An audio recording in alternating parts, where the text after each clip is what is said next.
Yeehaw! Evening, folks. How are we all doing? Yeah, so before we get started, can you just let me know that you can hear me and see me all right?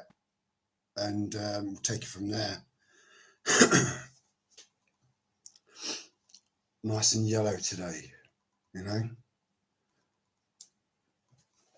A yellow, mellow fellow. Can you let me know in the chat,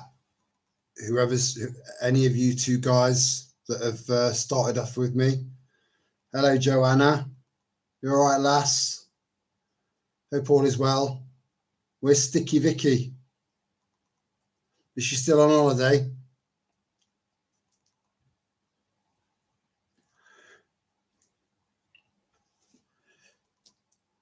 I just need someone to confirm that they can hear me and see me okay. Hello, Bohorichi. Good to see you, lass. Can you hear me all right, Bohorichi? And can you see me? Just let me know. We don't want another lip reading session.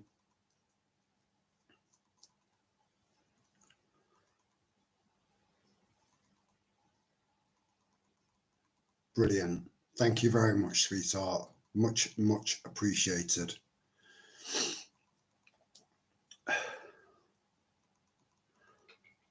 What's tonight's tipple?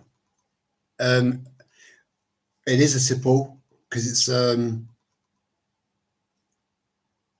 a significant night tonight for me personally. So I've got carved out of wood. It's not leaking, it's just a bit of a dribble. So yeah, that's my my wooden goblet that Sal bought me. I can't remember whether it's mango wood or walnut, but it's all milled out of one piece of wood. You know, beautiful. She got it for me for Christmas one year, and you know, out of everything I got, that had me the most. You know, because I just think it's just so beautiful. You know, a proper wine goblet made from wood. How old school is that? You know, I've done a little bit of whittling. You know, I bought a whittling set to take to the caravan because I was determined to including I'm glitching a little bit here. I might have to turn this light out, guys, because I don't want it to be glitching because it's irritating when I'm watching someone else's live stream and it starts to glitch. It's really off-putting. It seems to have eased up now. Yeah. So yeah, I had a piece. I found a piece of wood that was probably about that thick. It had been chainsawed, and I sat there and put saltez because that was when we first got together. I know it turned out to be a proper scam, just like a lot of other things in the world. You know, we live and learn. We do learn. And it was a name a star after someone, you know, and then it says that it'll be put into the public records, you know, into the National Library, some bollocks like that, the way they sell it.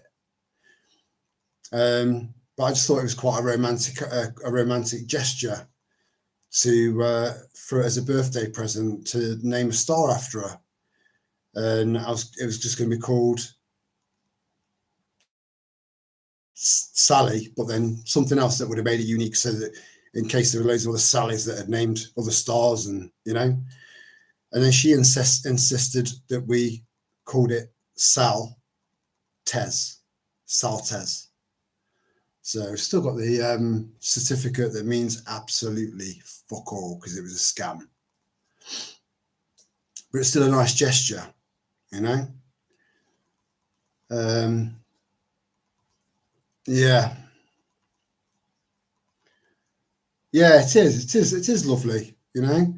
But so yeah, this piece of wood at the caravan, I ended up getting my little whittling set out and sat there, and I started whittling away, and I just put and I did saltes in really really lovely kind of writing on this piece of wood, and then put it in front of the caravan, you know, saltes. And then every time we go to the caravan, whether it's me or whether it's Reese, we raise the saltes flag, and the saltes flag is a windsock, a yellow, very similar to this colour, like canary yellow, with an acid face. You know, the two black dots, and then the smile on a yellow background. The acid face. That's the saltes flag. So the saltes flag always flies when we go to the caravan. You know, I've got one. I bought one for the camper van. Got one for the garden for garden parties. You know, just in memory of Sal, because this would have been exactly 3 years ago. This would have been my last night with Sally before I woke up and she didn't. So I was a little bit like that about doing a live stream tonight, because I'm feeling a little bit sensitive. But I reckon we'll rock through it, because I'm with good company, and it also makes for a fantastically positive distraction for me, you know.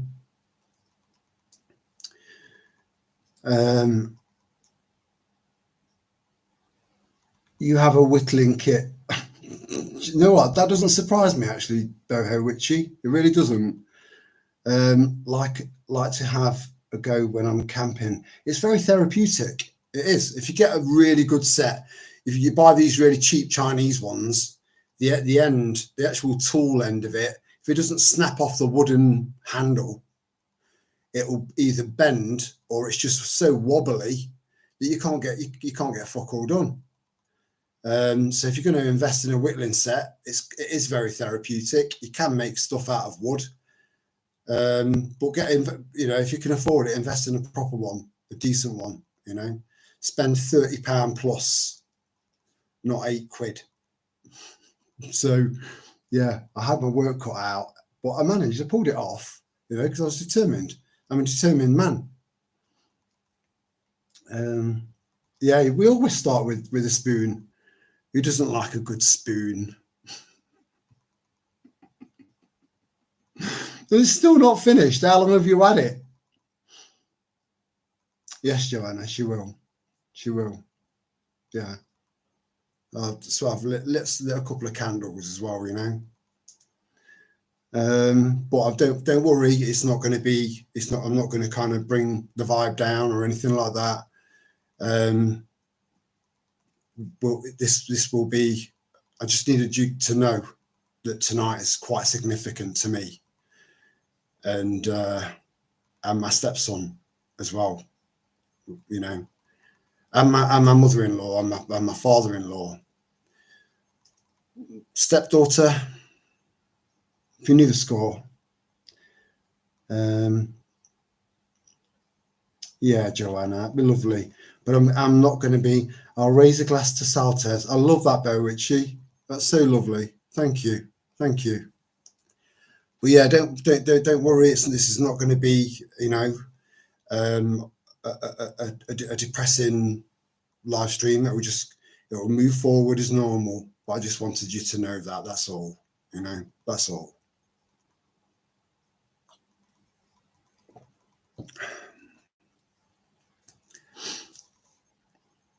Oh, that's so lovely.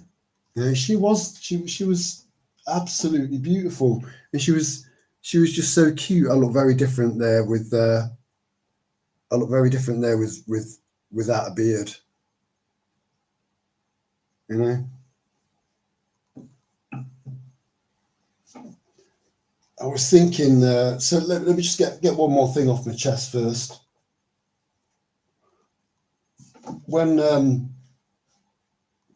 When I first lost her, I went into cocoon mode, and I think that a lot, because it's different when you lose a wife. It's different to losing a husband. Losing a daughter is different to losing a son, and then it's different from a father's perspective than it is from a mother's perspective. It's different for a male to lose a mum than it is a female to lose a mum, and vice versa with dad. You know, they're all different. They're all different because you've got different relationships, and there are lots of different types of love. You know, so because of that, you just, it's impossible unless you've lost a partner, a wife or a husband. You'll never really get it, because they called your other off, you know, for a reason. So when they're gone, that's a big fucking gaping hole left in your life.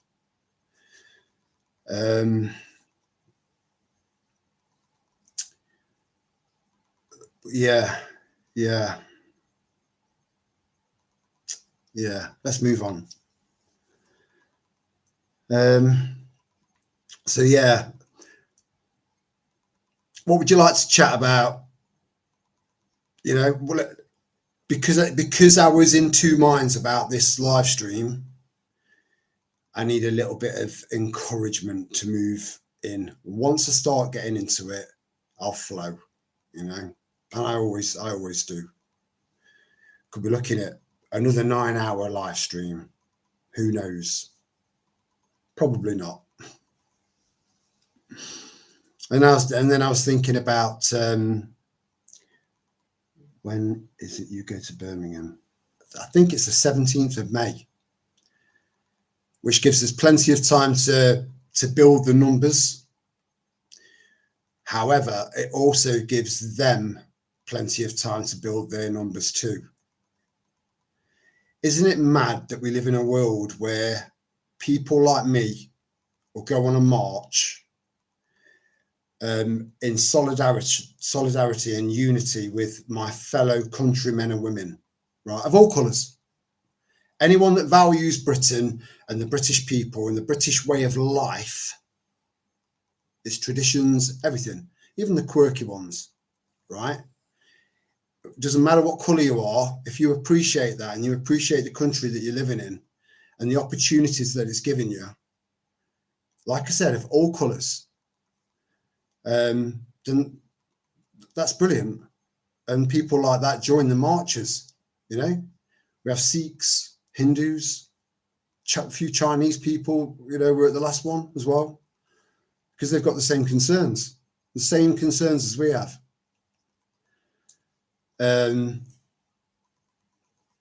But Birmingham, you know, in comparison to Nuneaton, which was the one that we went to, they had their own media guy going around taking photos and doing video footage, and I think he was the drone controller as well. So he put together an amazing video. What I'll do is I'll post it now in the it's called the posts section now. They've changed the name from community section, which, you know, if it's not broke, don't fix it. Fucking leave it alone. So whilst we were, when we kind of worked our way in Nuneaton, as we worked our way through this massive crowd full of absolute nut jobs to our right hand side, and then a few of them had kind of like set themselves up a little bit further down to kind of intercept us. Well, the police were on it like a car bonnet. But the amount of manpower that's going to be required for Birmingham, because Nuneaton's got its, you know, its multicultural element to it, you know, like everywhere nowadays, every town and city. Not so much your villages, and certainly not your hamlets, because they don't like to be isolated away from their people. Whereas people that live in hamlets, they're not isolating themselves from their people because they're surrounded by their people. You know what I mean? So Birmingham is going to be like a proper white knuckle ride. And yeah, I can't wait. I can't wait. You know, we need to make our mark. And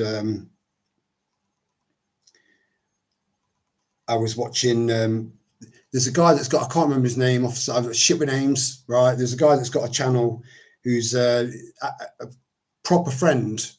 There's so many people that like, yeah, me and Tommy Robinson really good mates. Yeah, really good mates. He probably shook his hand at a march. That's it, the mates. So there's mates and there's mates. This guy's a good friend of Tommy Robinson. Again, I'm not in any Tommy Robinson fan club party or, you know, group or anything like that. I'm nothing like that, you know. I'm still watching that man. Let me just see if I can find this, because again, this photographer went round, and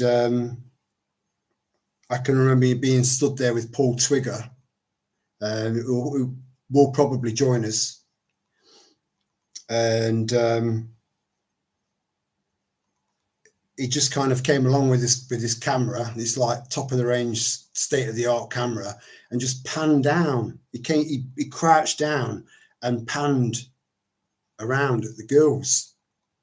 So it's a brilliant, really brilliant, uplifting, patriotic video that's on Britain First on their website.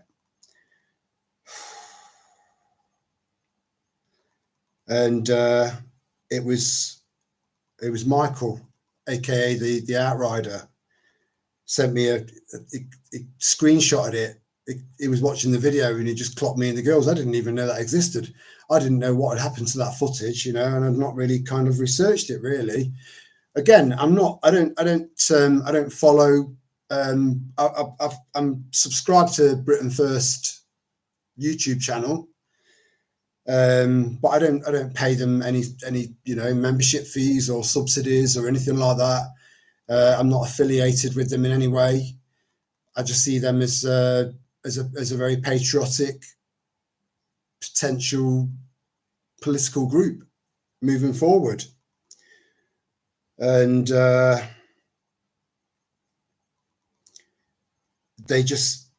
there to give us a platform, because they've got backing, you know. So there's going to be a lot more people at the Birmingham March, and I don't know if I answered you, Bo Witchy. I think it's the 17th of May, and there will be. I found it. Right. Okay. Bear with me. I just want to put this in the post section of the channel.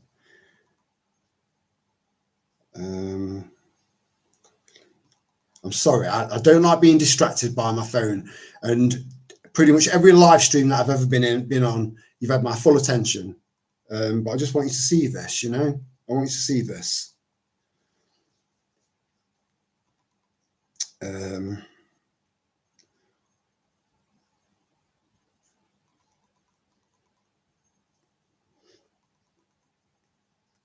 I'm going to title it,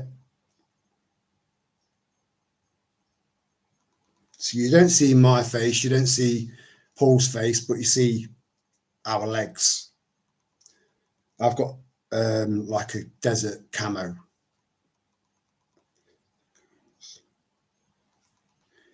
And I'm going to put the timestamp, which was 6 minutes and 28 seconds. You don't need to watch it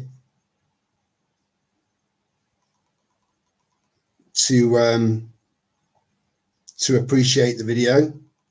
You don't need to look out for the girls, you know. Watch the whole video and just enjoy the video and feel its Britishness, because that's what it puts across. Right, so it's in there. It's in the so if you've got the means to multitask and have a look in the post section of the channel while still watching me, if you can do that, go ahead. Or wait until we're done.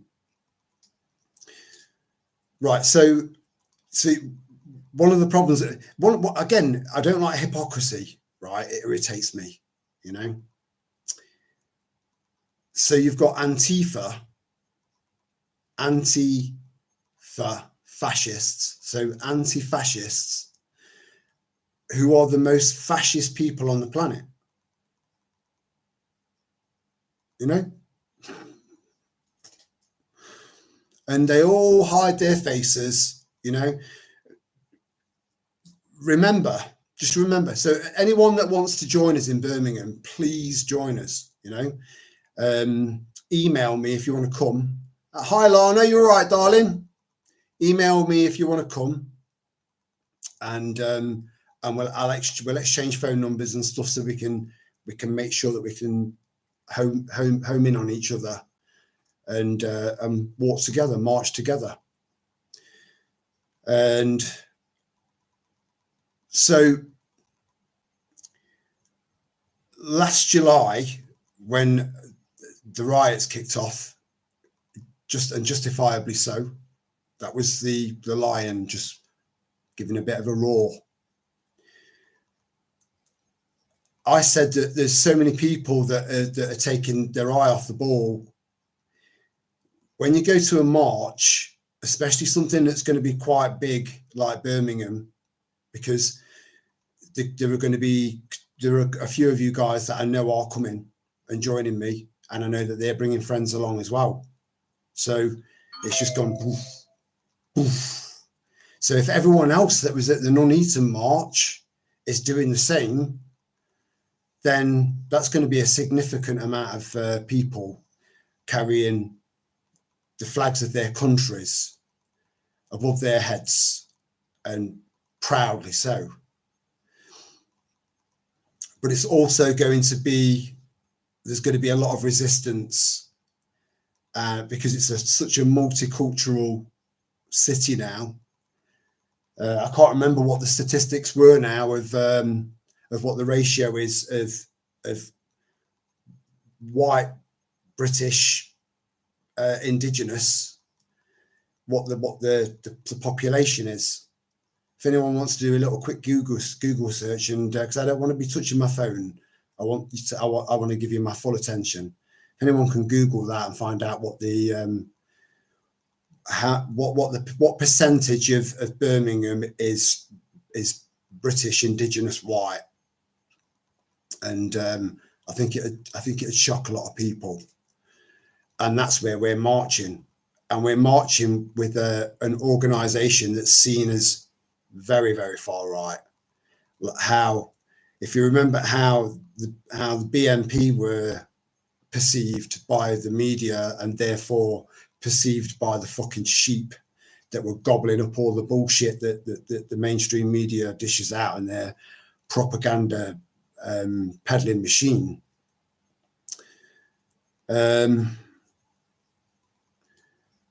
Yeah, so that's how Britain First is being depicted as being racist, you know, racist and far right. Yeah, we've got Sikhs with their turbans, you know, so they are representing their community whilst being with us. Hindus representing their community whilst being with us. But one of the problems that you've got is the bigger the march, the more vast the amount of people that are there, the more likely there is to be instigators.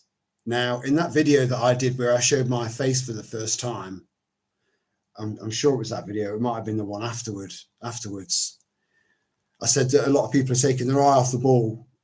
You know, what they need to be doing before they do anything else is look to the man or the woman to their left, usually a man, and then look to the man on their right and just think, are they really with us? You know, no, you need to be sure about that before you have any concerns about what's ahead of you. You know, because they're out there, these agitators. You know, they're lower than pond scum, because they're our own working against us, which is sick. It's sick, twisted, devious. You know, I fucking hate that shit.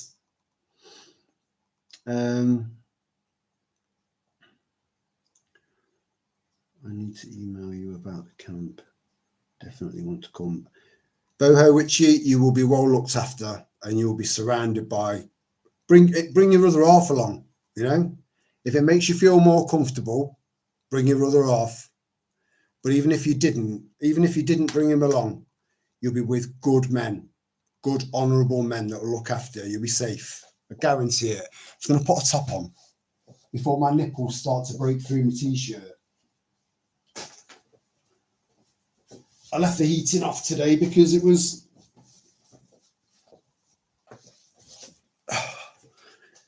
rather pleasant, you know. It was lovely. I got a bit done in the garden, and yeah, it was nice. It was nice, you know.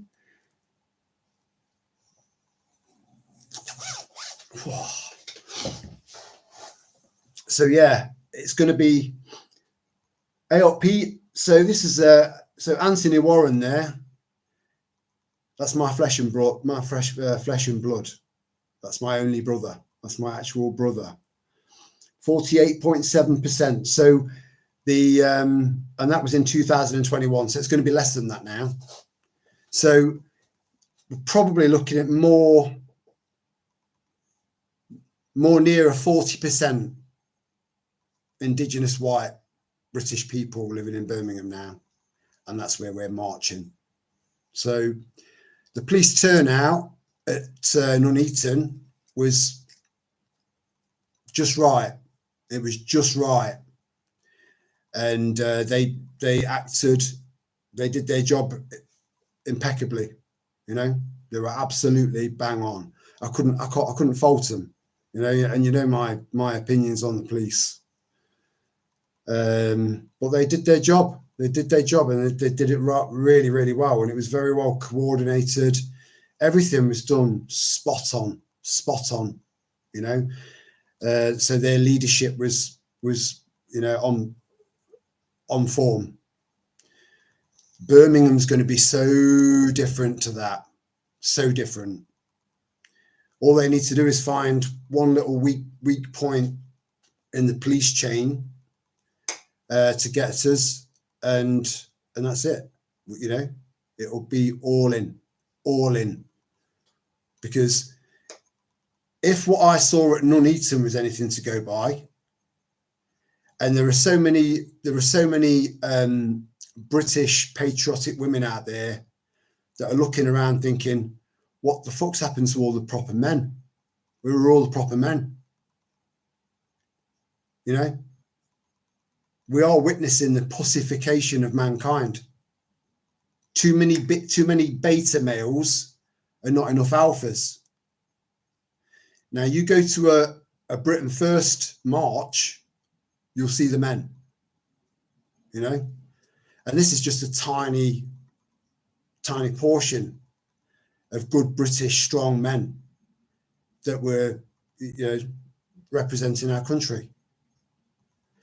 So come the 17th of May, you'll see an army of good, strong British patriotic men of all colours. I was watching, so going back to this friend of Tommy Robinson, who's got his own channel. He's probably kind of made his channel quite a lot more popular than it would have been if it wasn't for the fact that he's got quite a close affiliation with Tommy Robinson, right? And he had a Sikh man on there, and he's getting on a bit, probably about 60, something like that. turban on, you know, so he's a practicing Sikh. A lot of Sikhs, they end up cutting their hair and becoming very westernized, and you know, and it is what it is. And I'm not quite sure what the population of the Sikh of what population of the UK are Sikh, but I know it's under 1 million. There's not that. I'm sure that's right. You know, there's not that many of them, but they're a warrior religion, warriors. You know. And anyway, so this guy, this Sikh guy, he's got he's got something called the SAS, but I can't now remember what the SAS stands for. It's not nothing to do with, you know, British elite soldiers. He was basically battling against the grooming gangs. So he just another element of what Tommy Robinson's been doing by making all of this so public. This guy's also doing something very similar, but he's a Sikh. And you've heard me say, God knows how many times, how much respect I've got for the Sikhs and the Hindus of this country, because they fit in, you know, they merge with our culture and our traditions, and us, they merge with us really, really well. Generally, they really do. Whilst maintaining their own religions and their own way of life within England. Balance, you know. It's just that one ideology, you know. And this is one of the reasons why we're getting Sikhs joining the marches. I mean, Tony Robinson, you know, he's got, you know, Muslim friends, Sikh friends, Jamaican friends, Hindu friends, Jewish friends. The Jewish friends, you know, when you look right back, and his affiliation with the Jewish element of the BNP was, yeah, it was. It's thrown up a few questions in my head, but I'm observing for now.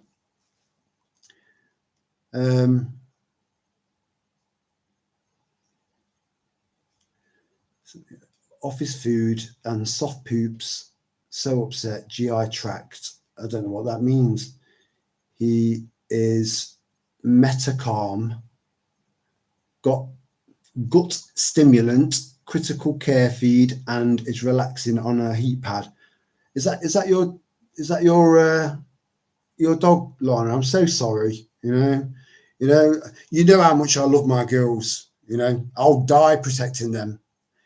And I'd risk my life to save theirs. I would, you know, if they fell through ice or something on a lake, but then I would never let that happen.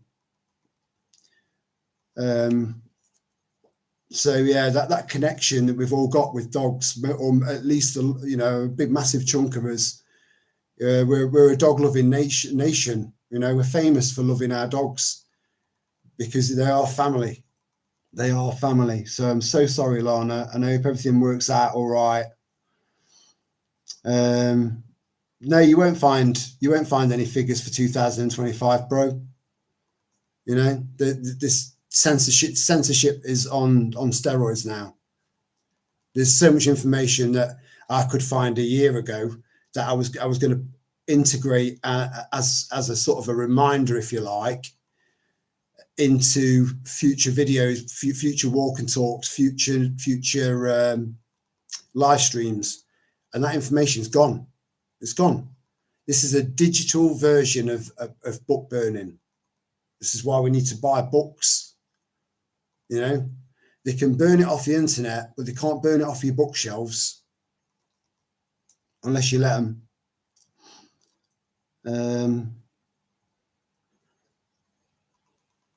So it's my, and so his name's Anthony Warren, but I've never ever called him Anthony. It's Anthony Peter Warren. I've always called him Pete. You know, he's almost exactly 10 years younger than I am. He's a good man. He's a good man. In fact, the irony, the fucking irony of this right? I hope you don't mind me saying, Pete, but there's a connection between Peter and Tommy Robinson's Twitter account via Peter's X. So Pete, if you want to type, I won't mention any more of it unless you want to elaborate on it so that people can either write it down and have a look for themselves, go into a little bit of detail so that they know what they're looking for, or we can just leave it and move on. But it is quite interesting, guys. It is. And it was an eye back then, all one side and curtains on other side on that Curry Mile Road.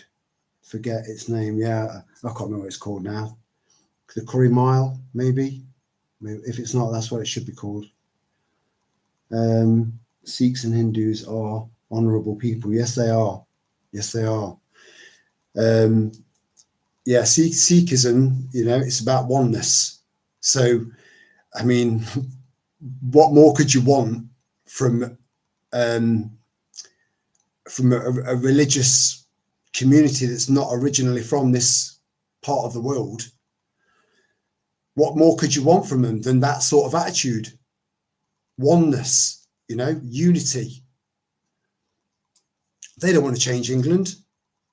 They don't want to change England. They're happy with the way England is. They love it. They love it here, you know. Same as the Hindus. Now, Hindus are made up of so many different areas because it's something that threads throughout the entire society, everything. And some people think, but they're a bit soft, you know. They're all vegetarians and they don't kill animals, and they see cows as sacred and blah blah blah blah. That's not true, because you've got all of these factions of Hinduism that all work together in perfect synchronicity, and there's a warrior class, a warrior sect, if you like. And if sect's the right word, I don't like sect, I don't like that word. A warrior element of the Hindus. So to anyone that thinks that Hindus are you know, a bunch of pussies, you know, fuck around and find out. And remember, there's over 1 billion Hindus in India, and that's why Pakistan had to be annexed off, because it wouldn't have worked. It would have been slaughter, you know, and the Hindus would have come out on top. 0.9% of Britain are Sikh. 0.9. See, that's tiny. Because the Muslim community is 6.5%. So you've got 6.5% Muslim versus 0.9% of Sikhs. 520,000. I think there's a bit more than that, actually. So 520,000.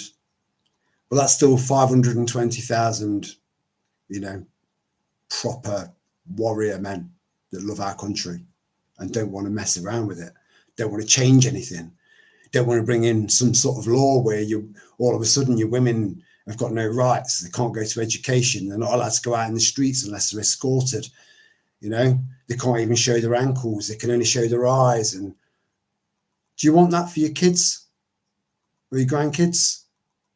You know, no, none of us do. So we've got to fight it. We've got to fight it.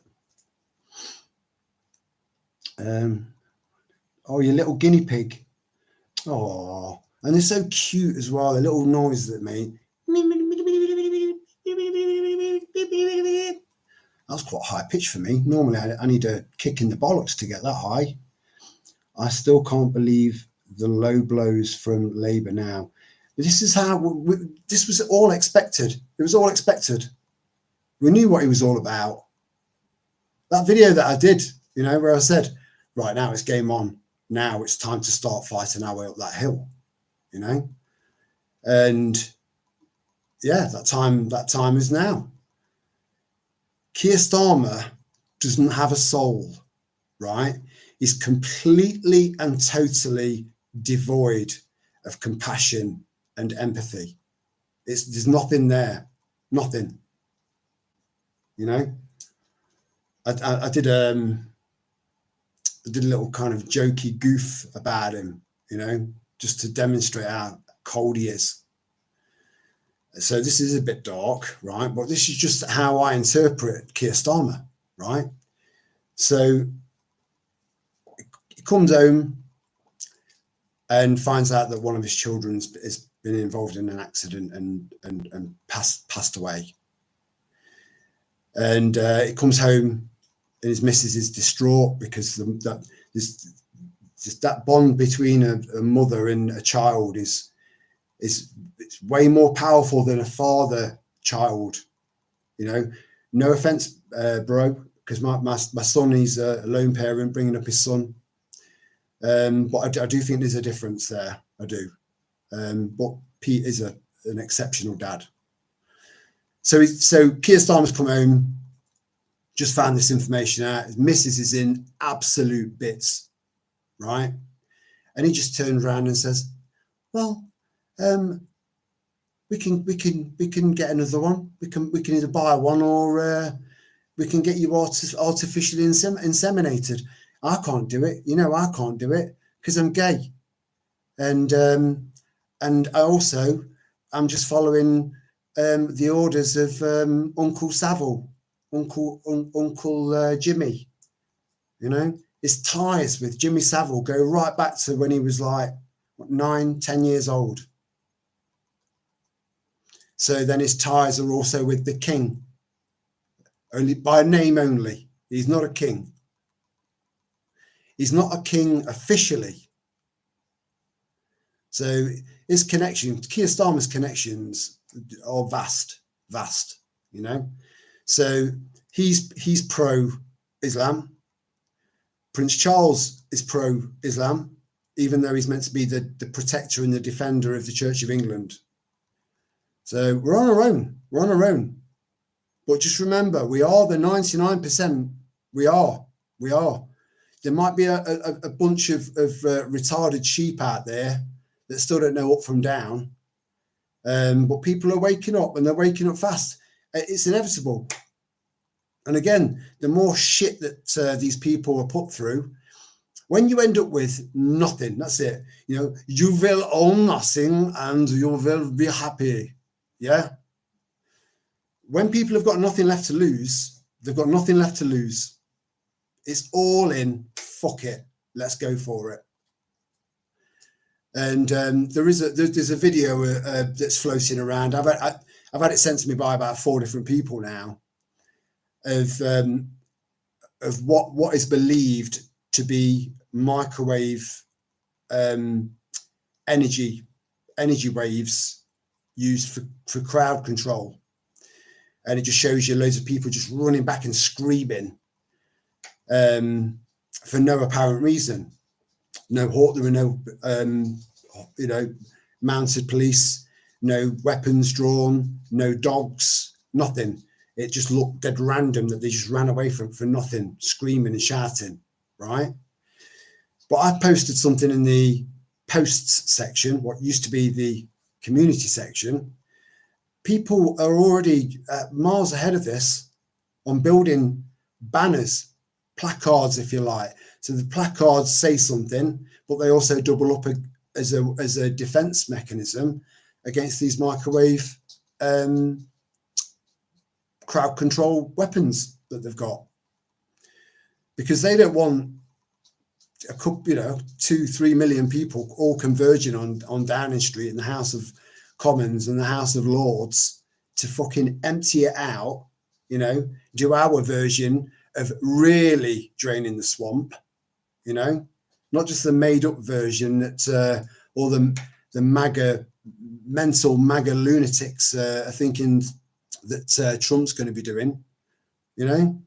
We've got people out there like us, citizen journalism that wants the light a dog with a bone, and they've managed to find all of this information out about the Gates Foundation, the Clinton Foundation, what Obama was really about, what he is about, and how he's kind of pulling a few strings in the background and blah blah blah.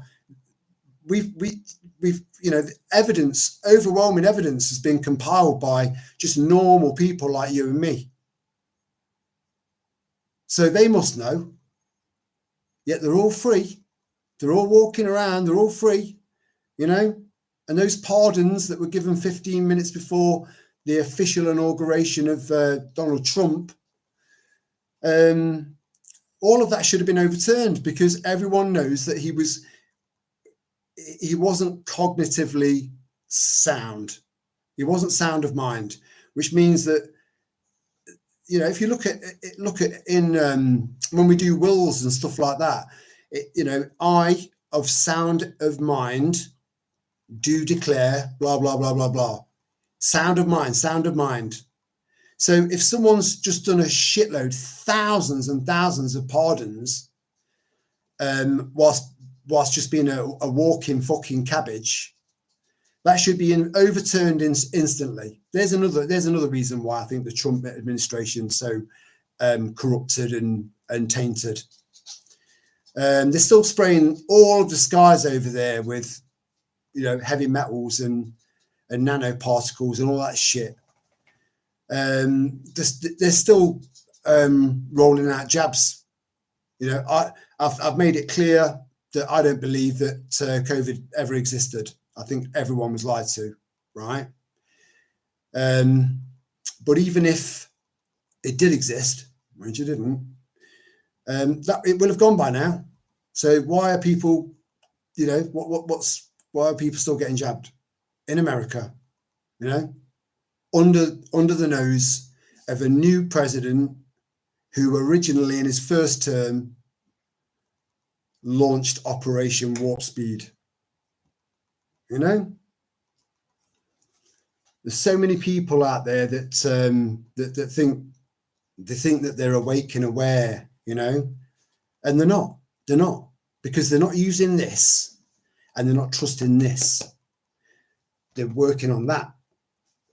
Now, even though there are neurons around the human heart, believe it or not, so it is, some people call it like the chakras and stuff like that. I'm not going to go all hippie on you, right? Let's just stick to actual traditional science, although that's been tainted, So your heart, if you let your heart rule you, that leaves you wide open. You're weak. Because your heart can't tell the difference between hope and hopium. It can't tell the difference. Trust your gut. Even better if you can get all three to line up, Hello, Michael. Good to see you, brother. Good to see you, mate. Might have a few more people coming to join us on our little tribal gathering in June. I can't wait for that. I'm just trying to work out how the fuck I'm going to be able to get everything that I need in a car that's just 2/3 the size of the previous car. But I was pretty good at Tetris. No difference really. But it's just the equipment. Myself and Michael, we want to be bringing stuff along, like air rifles, like targets, like crossbows, like bows, stuff like that, just so that we've got some activities for during the day. And then, maybe teach you a little bit about self-defense, and in the evening we'll have a few drinks, get a little fire going in a bucket barbecue, because I don't think there is an actual campfire set in there, I'm bringing this little speaker I've got over here called the Moon Box. so we can listen to some nice chilled out music, you know, or get everyone to name a track that they want to listen to, and then we'll just fucking every time.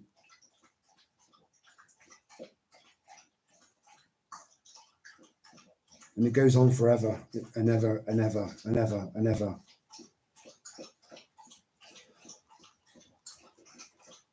I mean, you must be able to hear that.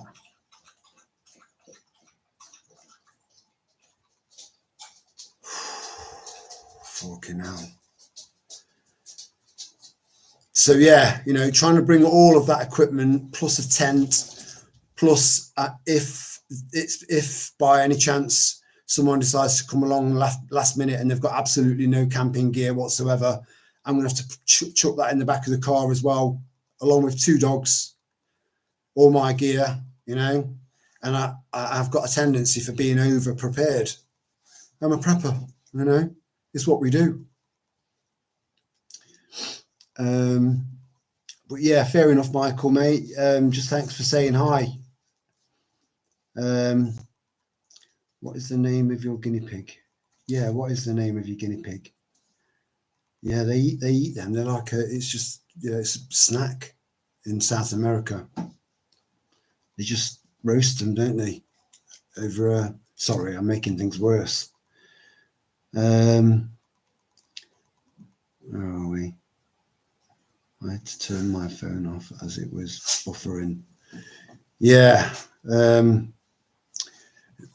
Again, today I was having a look through my direct debits and my standing orders and stuff like that, just looking to see if a little bit further down the line I could streamline my finances a little bit more, you know. And it turns out that Virgin Media, since November, have been charging me £54 a month for the shittest Wi-Fi on the planet, you know. So I was straight on there. I just said, just put me straight through to your cancellations department.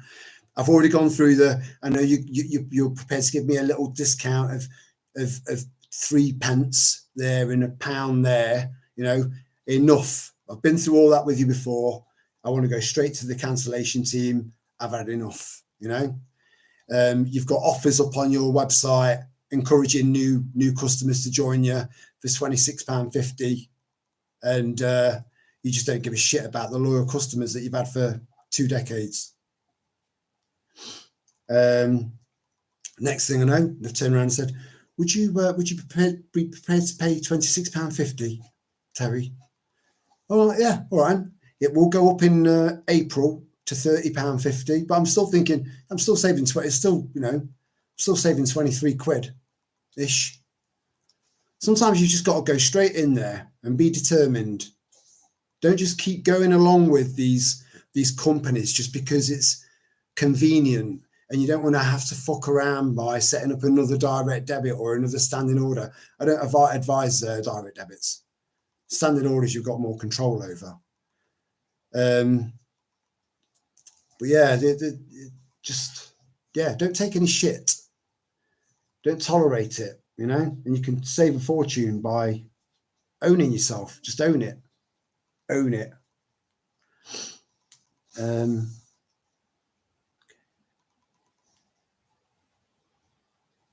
Fabulosius. The assistant dying bill came in on time then. Yeah, it did. Yeah.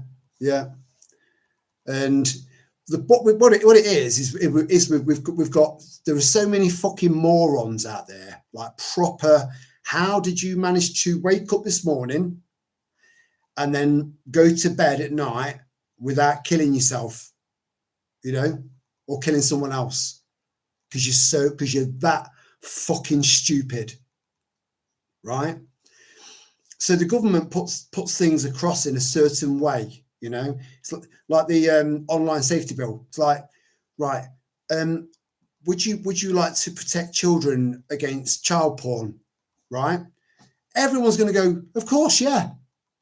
Would you like to make sure that we can keep an eye on and make sure we can suppress any up and coming terrorist cells that are in this country.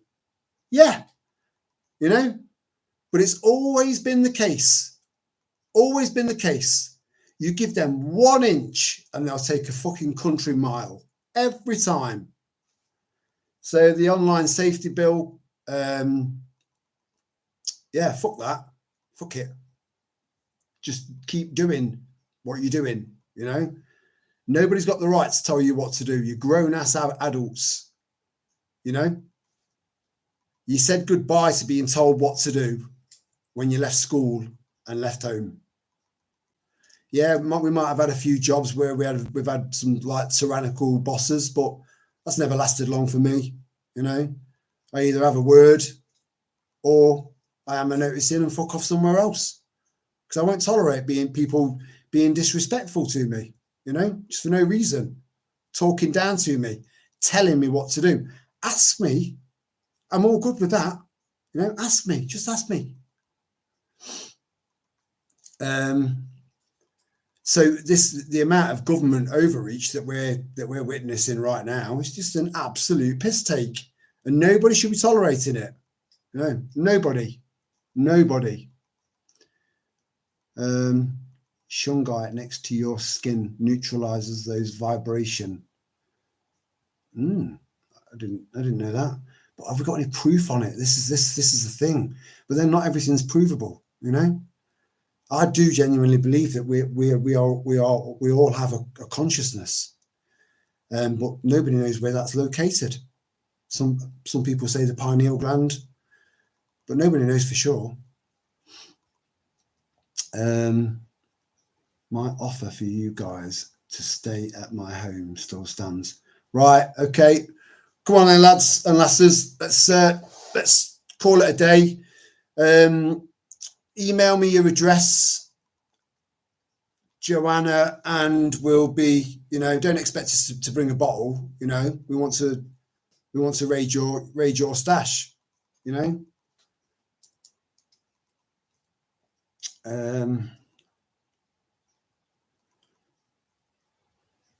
Yeah, Pete. It got wrote off on New Year's.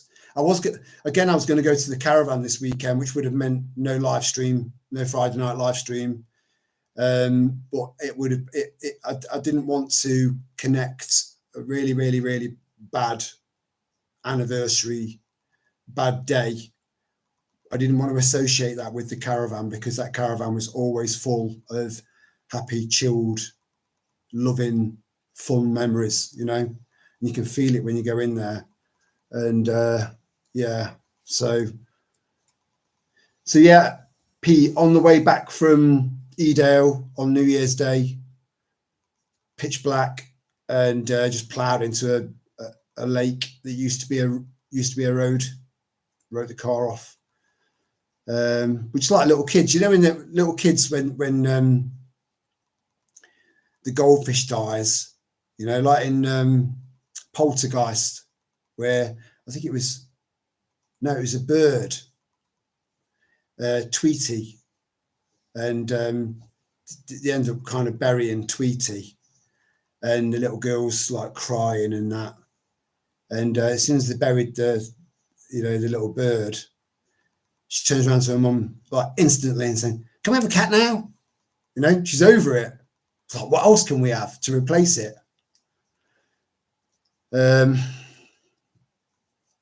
So yeah, anyway, I got rid of the old car's fucked and gone and history, and I've got another car now that seems to be okay, seems to be functioning.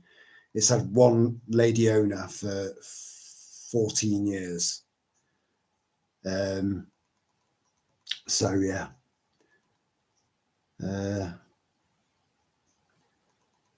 Hey up, Tom. Nearly missed you there, brother. Good to see you, mate. Good to see you. And Flump Austin, nice to see you as well, brother. Yeah. I responded to one of your comments in the videos earlier on, and asked you I think so. I gave you a bit of a reminder that we were going to do this tonight. Ready for the disabled benefits cuts? Yeah, this is what they're gonna do. They're gonna try and bring people to their knees, right? And the British, genetically, we're not designed that way. We're just not, you know, we're not designed to live on our knees. You know, you keep prodding and pushing, and, you know, repeatedly over and over and over again. And I'm telling you, the public will fucking snap and they won't know what's hit them. And that's probably the point where they utilize their heavily tanned, poorly spoken English soldiers come in. And we'll deal with them as well. We will.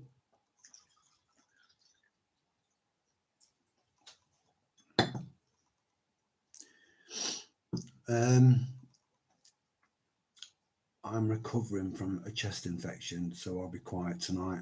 Yeah, we can hear it, Flump Austin. You sound ill. Well, yeah, chest infections are a bastard, you know.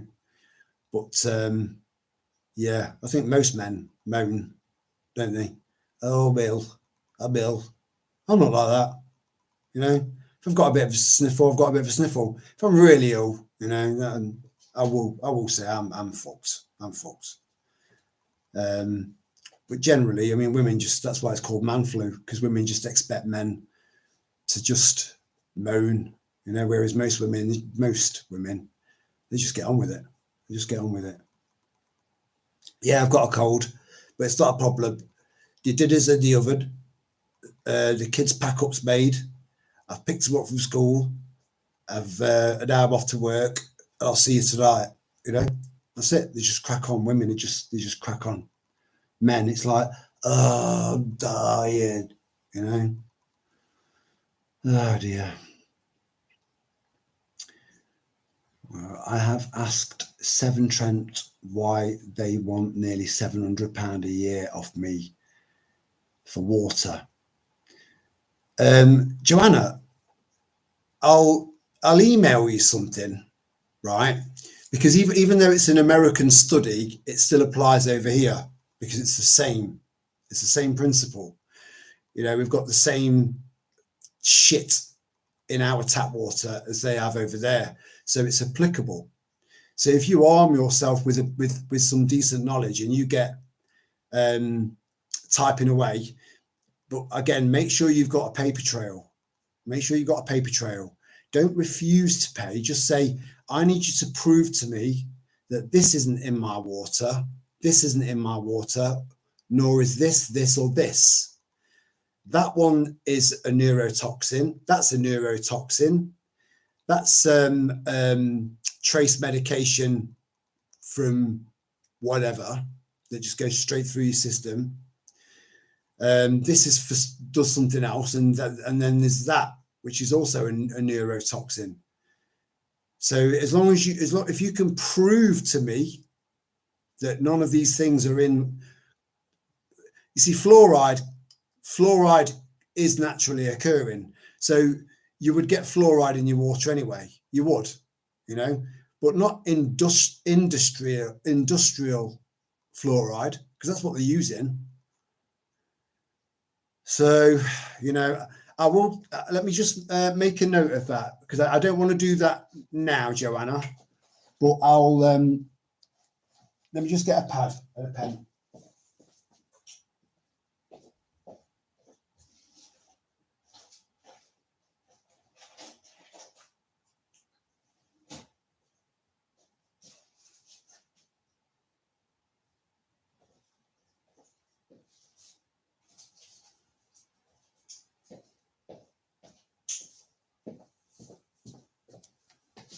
Oh, okay, now I'm quite tempted to put the heating on, you know, but then everyone will be thinking, you fucking pussy, you know.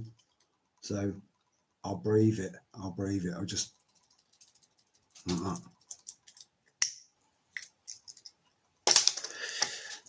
So I'm just going to put a reminder here, Joanna, to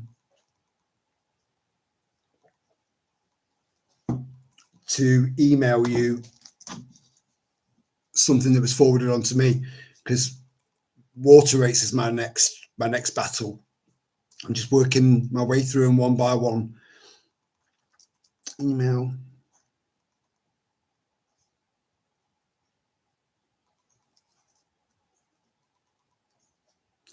About the water study.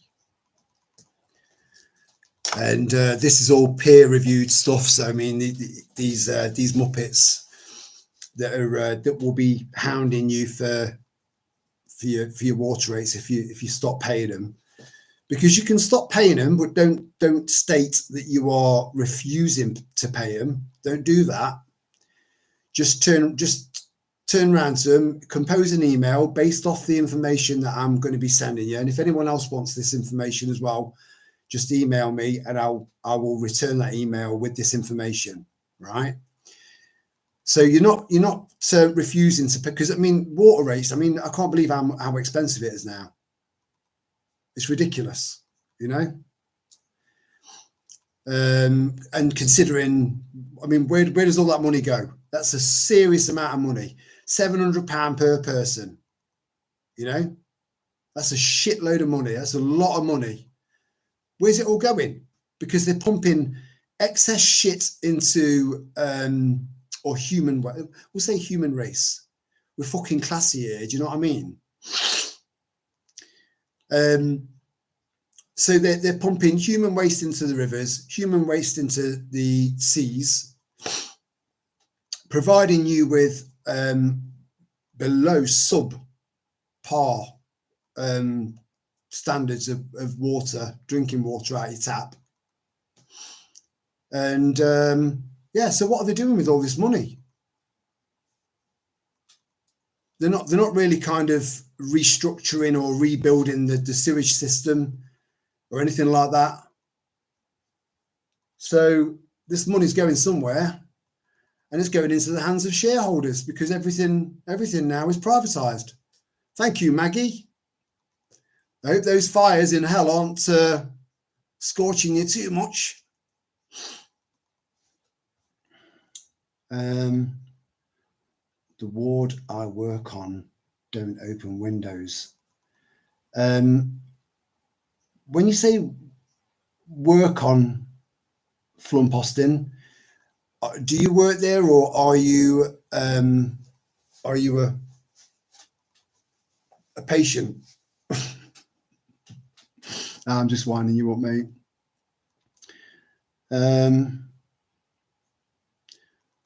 Thank you, Joanna. I'm not eating much, which is good because I'm fat. I'm drinking herbal teas that I can't even taste. Yeah, well, that does come with a chest infection. You can lose your sense of taste, and again, if you look at the list of all the things that COVID-19 allegedly gave all the symptoms of COVID-19, it was identical to a cold, because that's exactly what it was. It was just a cold, common cold. And the common cold is part of the coronavirus family, you know. But yeah, keep drinking that. I'll tell you what, Flumposting, if you've got any fresh garlic in the house, get a nice big segment, chop it up into 4 quarters and swallow each one by one. Don't choke. I don't want to be responsible, you know. With his bling as a cling, I nearly died because of that bastard. But yeah, that will help with your immune system, and lots of vitamin C, and you'll be good to go.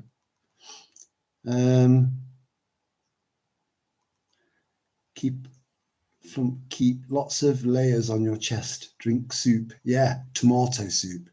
But again, you know, I'm so cautious of any brand name now, because the British are fooled into trusting brand names when they go to buy food from the shops.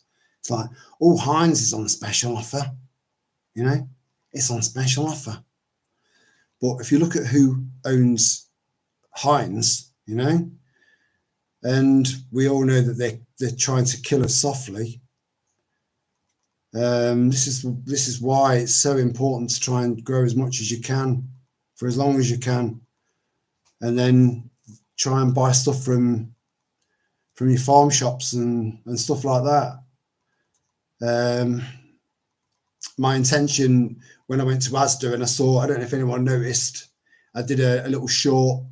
They're selling fruit trees that for £7 that are about 5 foot tall. Someone did point out that they do a lot of splicing, and then it might not work out. You might end up waiting for a couple of years before you see any fruit, if at all. But at £7, it's worth a pump if you can afford it.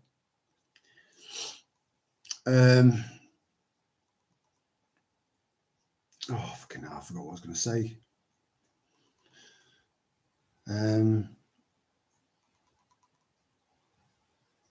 Yes, yeah. So I went to Asda. I was also looking for organic cabbage and organic carrots so that I can make my own fermented. Oh, help me out in the comment section. It's a fermented thing that it makes everything even more healthier for you, and because it retains those enzymes, which are incredibly important for gut health.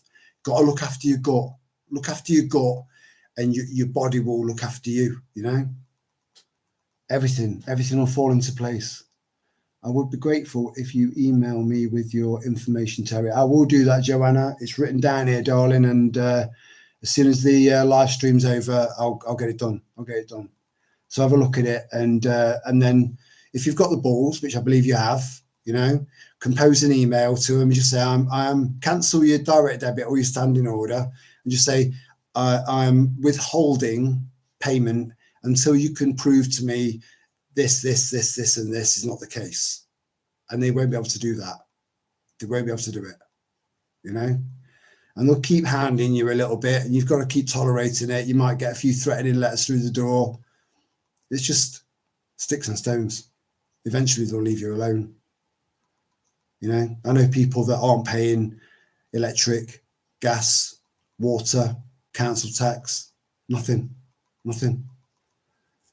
But you have to go through a certain stage of feeling like you're going up, like a David and Goliath type scenario, when in fact you're not. You're being sovereign. You know, you're just taking control of yourself and taking control of your own power. And when you get to the other side of it and you realize how much money you've saved, you can increase and improve your preps, you know, because they're all going to come in handy. They are, when everyone else's pants are down. Hello, Sal Misra. I really missed you there, sweetheart. How you doing? You all right? You having a good night? I work part-time as a cleaner. I won't be in work this weekend. Good. Just enjoy yourself, matey. Enjoy yourself. Chill out. Chest infections are horrid. Yeah, I'm an ex-asthmatic. Well, I'm still an asthmatic, but it doesn't really bother me now. But I think fitness has played a big part in that. But yeah, as a child, I nearly died a couple of times. I had asthma really, really bad. Yeah, it was chronic. And people that have got asthma are more susceptible to chest infections, unfortunately. But I've not had a chest infection for ages. And the last time I had a chest infection, I did a video from the caravan. But even then, I mentioned I've got a bit of a chest infection, but that was it. I didn't dwell on it.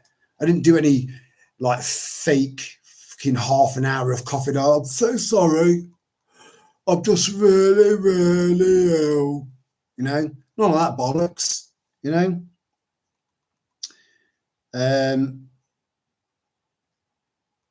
Bix trained cleaner. A Bix trained cleaner. I don't know what a Bix trained cleaner is. Is that like an elite? Are you an elite cleaner? Bix Bix trained, yeah.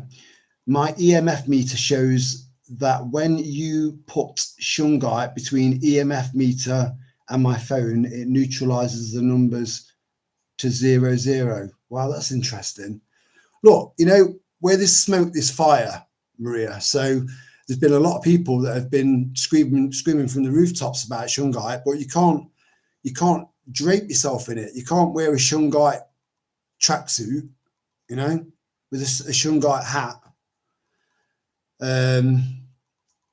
A little pendant. I thought, you know, it's not going to do a great deal because the rest of you is exposed.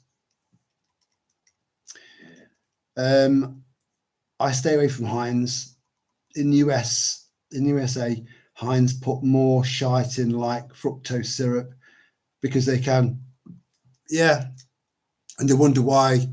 You know, what is it? Is it something like 80%? It might be higher now, I think, of people there are officially obese, so unfit, and that's not good for.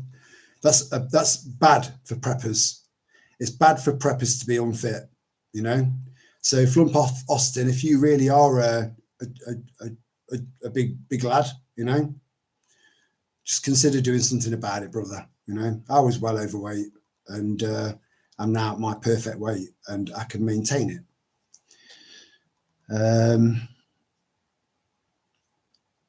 Where were we? Kimchi. Hello, Kerry. You're right, Kerry.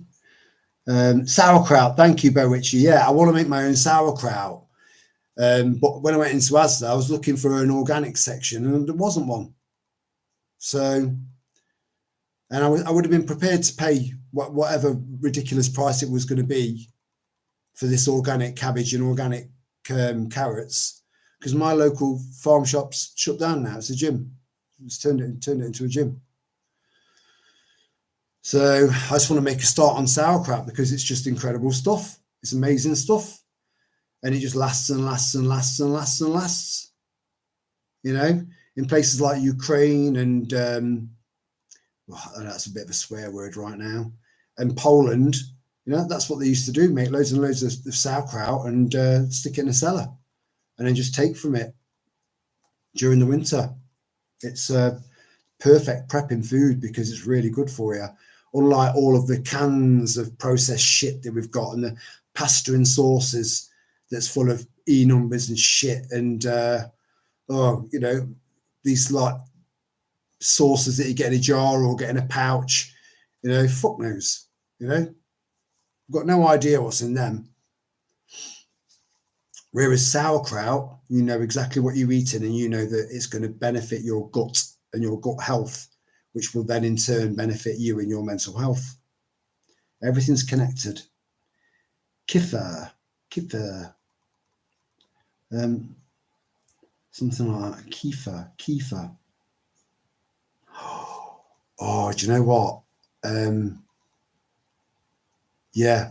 So, you know, when I was doing accents one night, and there was a South African accent, but I only know one phrase with a strong South African accent. But it wasn't until I read, because I wasn't sure of one word, right? And kefir is the word, but it can have a racist connotation. So I'm not being racist. I'm just telling you this would have been my South African go-to phrase until I realised what it meant. And now I just kind of hold back. It's not self-censorship. You just don't need to be a dick for no reason. You know, it's as simple as that. And it was along the lines of, "What are you doing here, you fucking kiffer?" And kiffer is a beverage, but it's also a racist slur towards black people in South Africa. So I didn't know that until recently. All right, Tone. Irish Tone's in the house. How you doing, matey? I hope you're doing well. No problem, Joe. No problem. Oh, I've dropped behind a little bit. Oof, that went quick.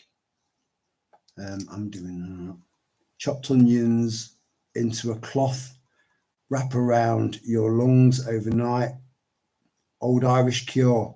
Wrap around your lungs. I mean, you have to rip your cavity, like your chest open, like saw through your sternum, just to get it wrapped around your lungs. I seen someone do a detailed test on shungite using EMF meters, and it only blocked the EMFs when held directly between. Yeah, exactly. That's what I'm saying. The rest of us is completely exposed. So you'll be protecting it, depending on unless you've got a giant shungite brick, hanging off your chest with a big gold chain. It's only going to protect your heart and that. You're still getting hit in your head, hitting your other organs. There is no defense against that. Only offense. I've heard of people, these towers. They need ventilation, and I'm not suggesting you do this because it would be terrible. It would be so bad to render a weapon against us useless. That would be unlawful. But yeah, cans of expanding foam. Just fill the whole of the ventilation system up. Eventually it will fuck up. It'll be useless. I know the word you mean, Terry. My brother used it a lot in South Africa. Yeah, not a lot of people know that. And like I said, I thought it was harmless. I thought it was like a bit of fun, but no. So you can't say kiffa in South Africa because it is racist towards black people, yet it is absolutely perfectly okay to have an entire stadium packed solid full of black people saying, kill the Boer, kill the white man. This two-tier shit goes on all around the world.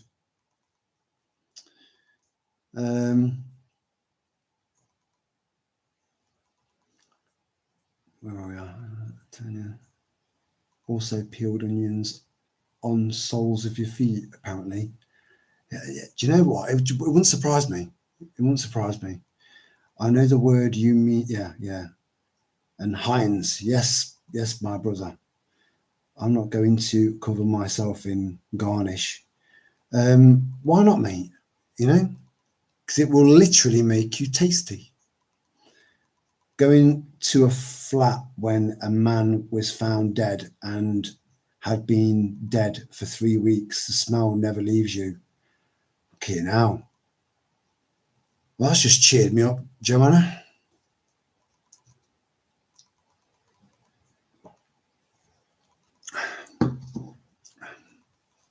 Yeah, there's nothing worse than the smell of death. Bit rough.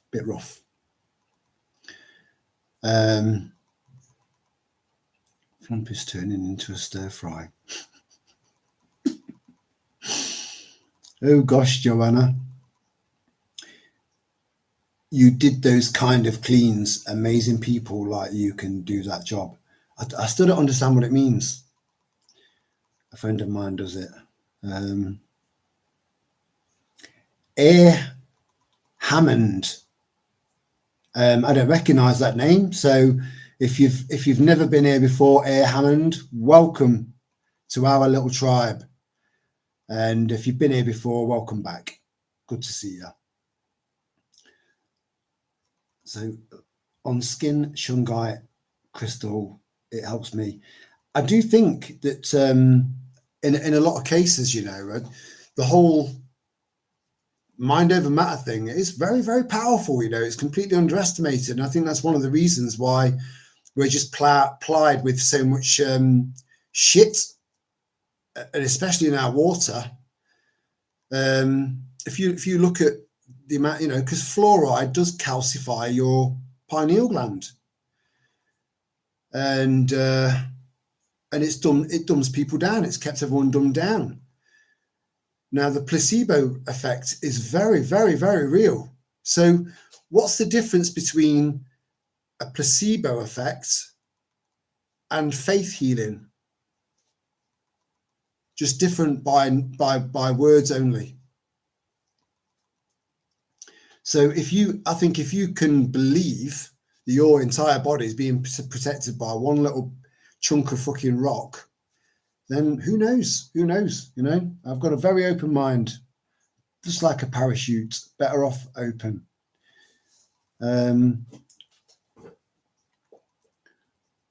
Biohazard cleaning. Ah, right. Yeah. It's biohazard cleaning. All bodily fluids need to be cleaned up. Oh, God. You see, when people retch, right? I mean, like, it cracks me up. I'll have tears, you know. But once they're thrown up and there's no one else to clean it up apart from me, and I'm responsible because they just fucked and they've passed out, that's rough, because then you end up with twice as much sick then. But yeah, that's a job. That's a job and a half, you know. I hope you're not on minimum wage.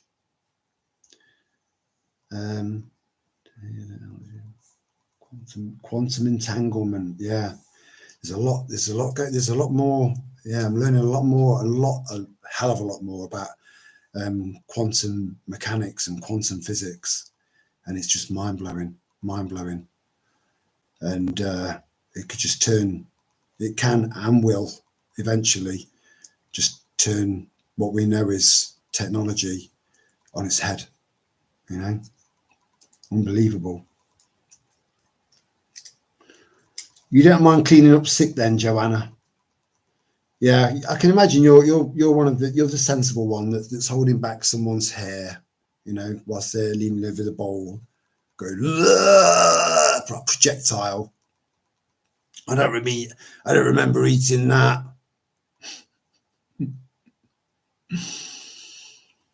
Yeah, again, so dipping back into America again. So the Clintons still at large, even though we know about their criminal syndicate, right? And you know, the evidence is all there, and this is just from normal people doing their due diligence and their research, right?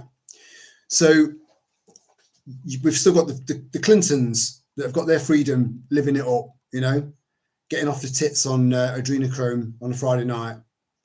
You've got Bill and Melinda Gates, which are no longer together, but the names, it sounds better than the Bill Gates Foundation, because then no one would give to that. You throw a woman's voice in there or a woman's name in there, and it just softens it a little bit. You know, it's all psychology, right? Again, we know what he's done. We know what he's been doing. We know what his plans are. We know what he's capable of doing with that amount of money, with that amount of wealth. Still free. We know what Obama did. We know what Obama's doing. We know what he's still doing.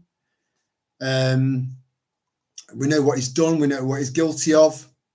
Still free. And his husband. Who else? Fauci, you know. Still free. They're still spraying the skies with shit that could be stopped overnight. One executive order.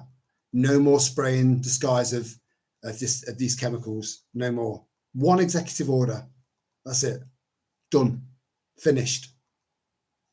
But it's not transpired. Nothing's happened. It's still happening over there as regularly as it is over here. And then you look at the fact that Trump's a businessman. He's a businessman. And one of the first things he would want to do is send people that he trusts.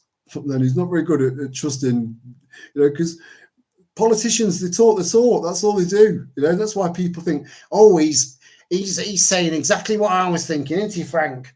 Yeah. Or I think I might vote for him. I might vote for him, Frank, because he's speaking the language, he's speaking the lingo. We could go and have a pub lunch and a pint with him, couldn't we, Frank? Yeah. You know, to talk the talk. And I do think that the first time around, Trump fell for it all. You know, he thought he was surrounded by people he could trust. He was wrong. And now he's made the same mistake again because they've all been lobbied. So anyway, you would think as a businessman that he would be sending people that he did trust, independent people, down to Fort Knox or up to Fort Knox, depending on where he is, and seeing how much gold is in that place, in that building.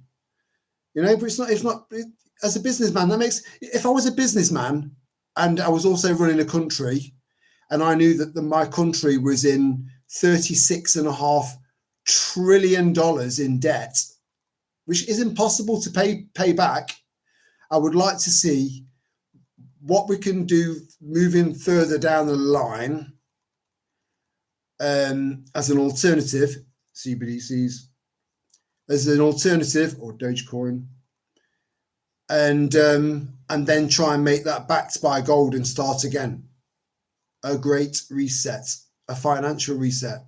Everything else is being reset, you know, and it's only a matter of time before it comes to England. I think it'll be either,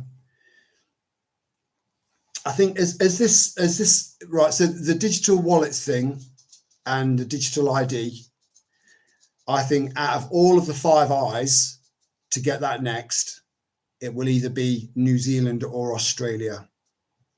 And then the second one will be either New Zealand or Australia. The third one will be Canada.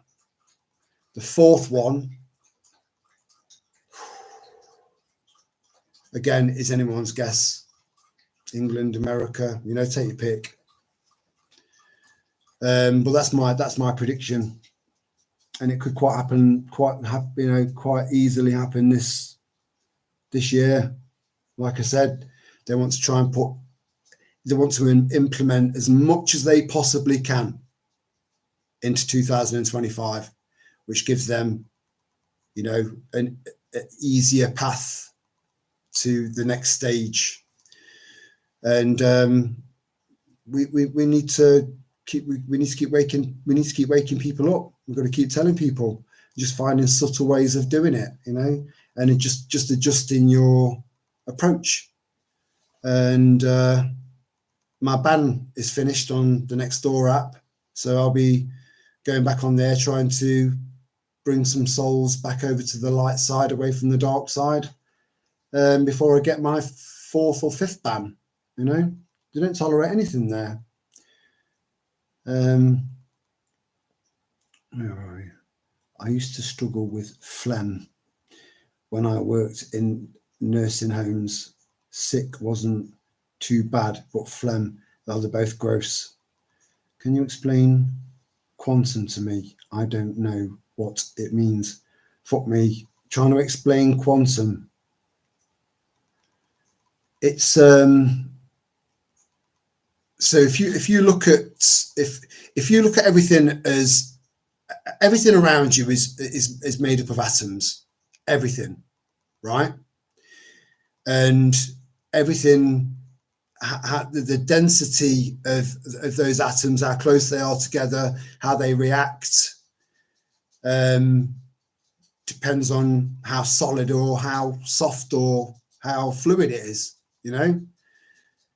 And everything has a frequency, right? So that's standard science.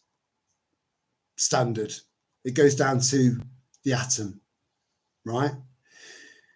So quantum is what are atoms made of, and what are the things that atoms are made of. And then you've got quantum computing, which I'm not quite sure how it works, but it can make calculations in a couple of minutes that could take 1,000 years to figure out. So the amount of answers to questions that have been on the lips of many amazing people throughout history, from mathematicians to philosophers and everything in between. A lot of those answers, a lot of those questions have been answered, but we're just not privy to them, in my opinion, we're not privy to a lot.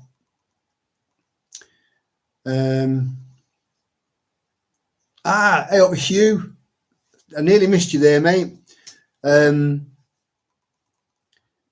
Yeah, good to see you, mate. Good to see you.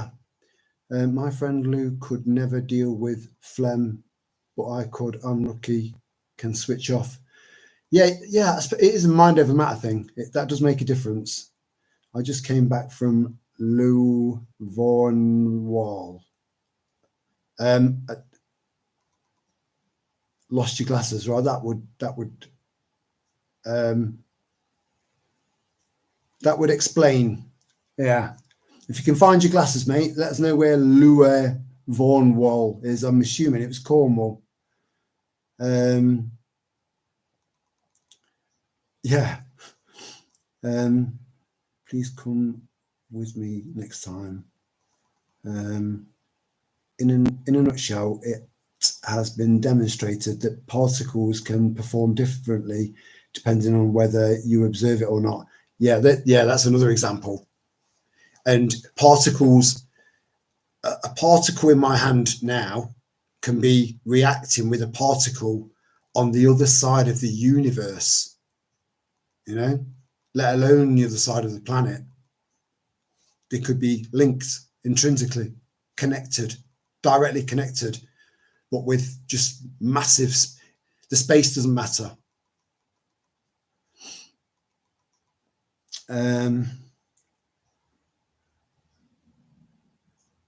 Can have more than one reality simultaneously, way more to it.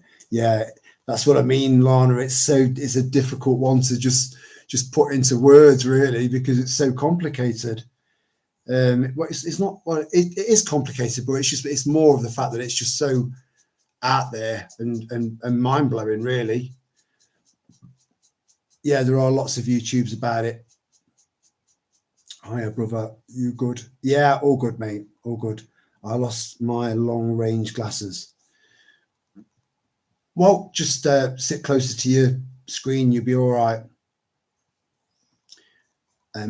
Lizard Point is one of my favourite places. Yeah, it's beautiful. I love Cornwall. I love it. I absolutely love it. I went down there last year and early last year for a week, and yeah, it might have been 10 days actually, and it was just beautiful. All these little hidden beaches, and this is what I'm saying. And there wasn't a single migrant hotel anywhere in Cornwall because it's too far out the way. It's too far for it for them to justify it doing any damage to the local communities. But I was walking down the coast, and there were two girls that were canvassing for the RNLI, and I just explained to them. I said, "Look, you do realise that the RNLI off the eastern coast and southeastern coast are just being used as like taxi services for illegal immigrants with no background checks, no nothing, nothing about them, absolutely nothing about them. And the RNLI are part of the process of bringing them over to our shores. So on that note, you won't be getting a penny. Bye-bye. Have a nice day. And that was it. I moved on.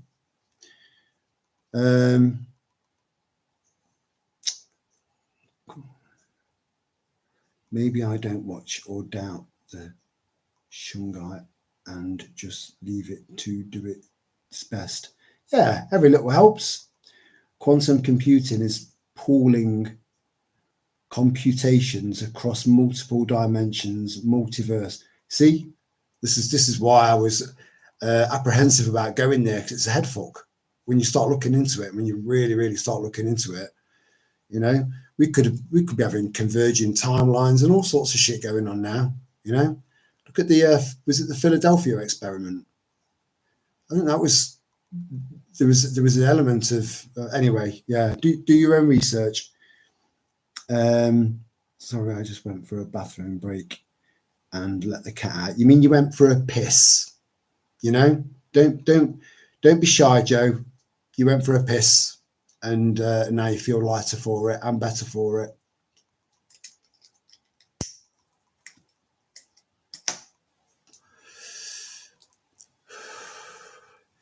So yeah, going back to Fort Knox, the first thing that again, all of those people should be arrested, right?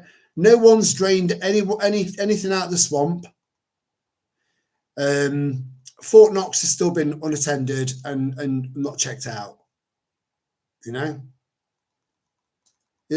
I can reel thing after thing after thing after thing, massive list of lots of things that haven't been dealt with that would have been, in my eyes, in my common sense head, would have been priorities for me to deal with first of all.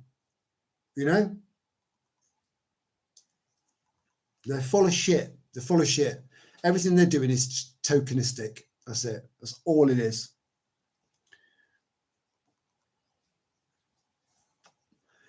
So they've got no idea how much gold they've got. We've got none, you know, because that was sold off by Gordon Brown. And Gordon Brown's still got his fingers in shit at the moment, you know. He's still around, hanging around in the background. These people never go away because once they're in the club, they're in the club. They're in the club forever until they die, or they try and leave, you know. But the perks for these sadists, these psychopaths, these narcissists, the perks of staying in the club far outweigh the perks of leaving it. So they stay in it, but they just hover around in the background. They've all got their own little roles to play in this. I mean, you know, the amount of people that thought, oh, I'm glad that Blair's gone. He was horrible for Labour. He was. I'm glad he's not around anymore. He's got more involvement now than he did as a prime minister, or at least on par. It's just that what he's doing now is way darker than he did then. He was just all his job was under New Labour, because they wanted to rebrand it and make it sound more appealing to the British working class that had been sick and tired of previous Labour governments, sick and tired of them. All of a sudden, this prick comes along with his cartoon character Mrs. and yeah, he's basically laid the foundation ready for, you know, Agenda 2030 and everything that needs to be put in place to get there. You know, he's very involved. You know, he should be in jail. The guy should be in jail just for war crimes alone. There were no weapons of mass destruction. We know this, and yeah, they're going to use the same excuse to try and take Iran. You know, that they've got uranium that's been so that it can be used for a nuclear arsenal, right? They haven't got that. They haven't got that, you know. But as long as the government tell all the stupid, retarded sheeple out there that they're a nuclear threat to our country and we need to invade, that's it. Yes, do it. Save us from the Iranians. You know, that's how I see these fucking.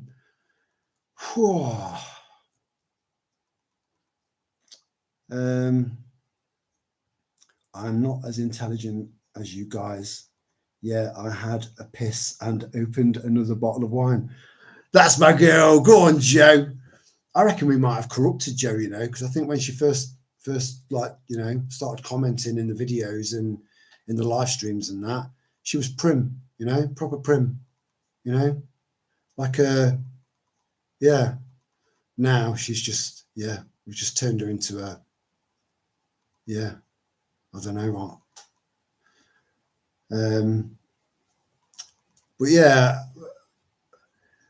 why aren't more people just being a little bit more critical with their thinking? You know, after 5 years of it being really in your face, you know, and to a lot of us, we look back over the last 5 years, and that's made every subsequent year make sense, you know. If massive events that have happened in the world, wars, certain wars, you know, there's so many things that make loads and loads of sense off the back of waking up over the last 5 years. But there, even then, there are still people out there that they're seeing everything. Right, so this is the world, and lots and lots of information. Right, they're like that, you know, constantly. They come up for back down, you know. Whereas we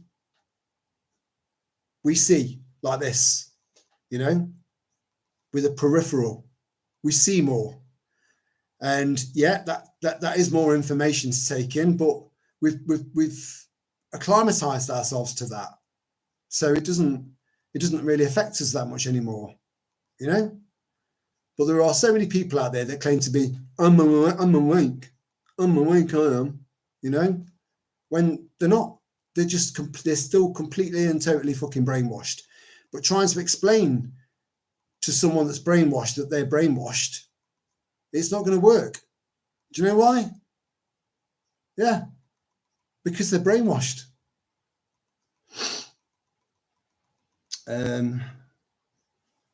Yeah, here's to you, Joanna. Cheers.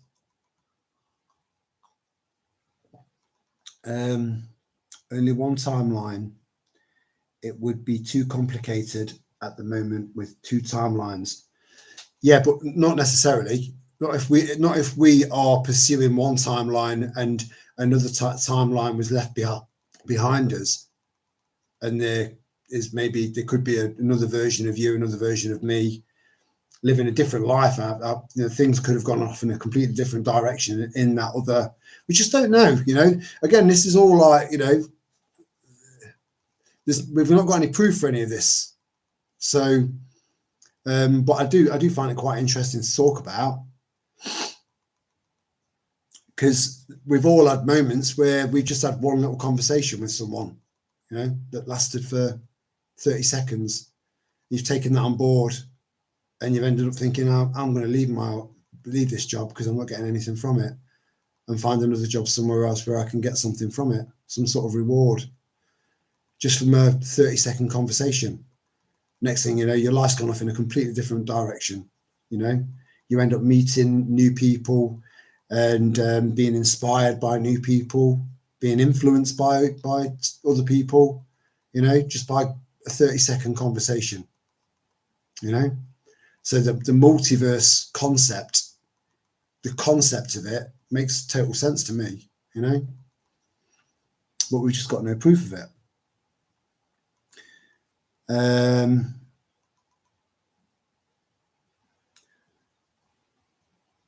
My school friend Gaynor married Robin Cook. Robin Cook. Where do I know? Where Robin Cook from? Right. See, my brother's right on that. Look, you mean the MP? I thought my brother had disappeared. But yeah, my brother's in a battle for custody of his son, and we all know that generally speaking, they always favour the mother over the the father, and but he's been so shrewd and clever that he's documented everything, absolutely everything, and everything's kind of backed up and evidenced. And so at the start of April will be the final custody battle, and what will be decided will be decided. So the best of luck to my brother. The Foreign Secretary, yeah, wow. I remember Robin Cook. He must be 70 plus now. A lot of the old schools have gone. We did have some half decent politicians, but now they're pretty much all compromised. So whoever's representing your area is in some way or another connected to the World Economic Forum in some way or another, directly or indirectly. And they'll play an integral part in making the local councils, bigger and more condensed, because they've all been made bankrupt deliberately. It's like, well, the only way we can fix this, because they've already got the solution, they've already got the crisis, right? They've already got it. Then they implement it, right? And then the people kick off, and you go, look, we've got an idea, everything lined up. It's just you try explaining that to the average knobhead out there. They're like, Oh. The fluoride stare. Everyone on here is the top 1% on the planet for knowledge and knowing. Let's face it. On the planet, yeah, I think I'd like to think that the percentage is a bit higher than that. A lot higher. But there is a consensus out there that believe that we need approximately a minimum of 11% of the population who don't concern themselves with consequences for speaking out and doing the right thing.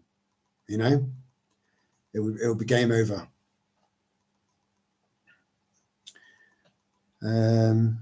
We've got Lee Anderson here. Where have I missed him? If I have, I do apologize. Let's hope his spirit is still with us. Yeah, we just don't know, do we? Like I said, is if you can develop right. So the whole prepper mindset is to be completely and totally individual, right? And by that, being as self-sufficient as you possibly can, whilst being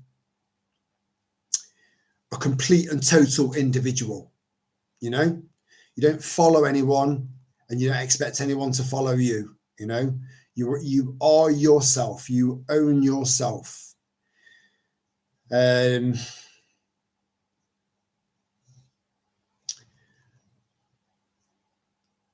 forgot where I was going with that. I do apologize.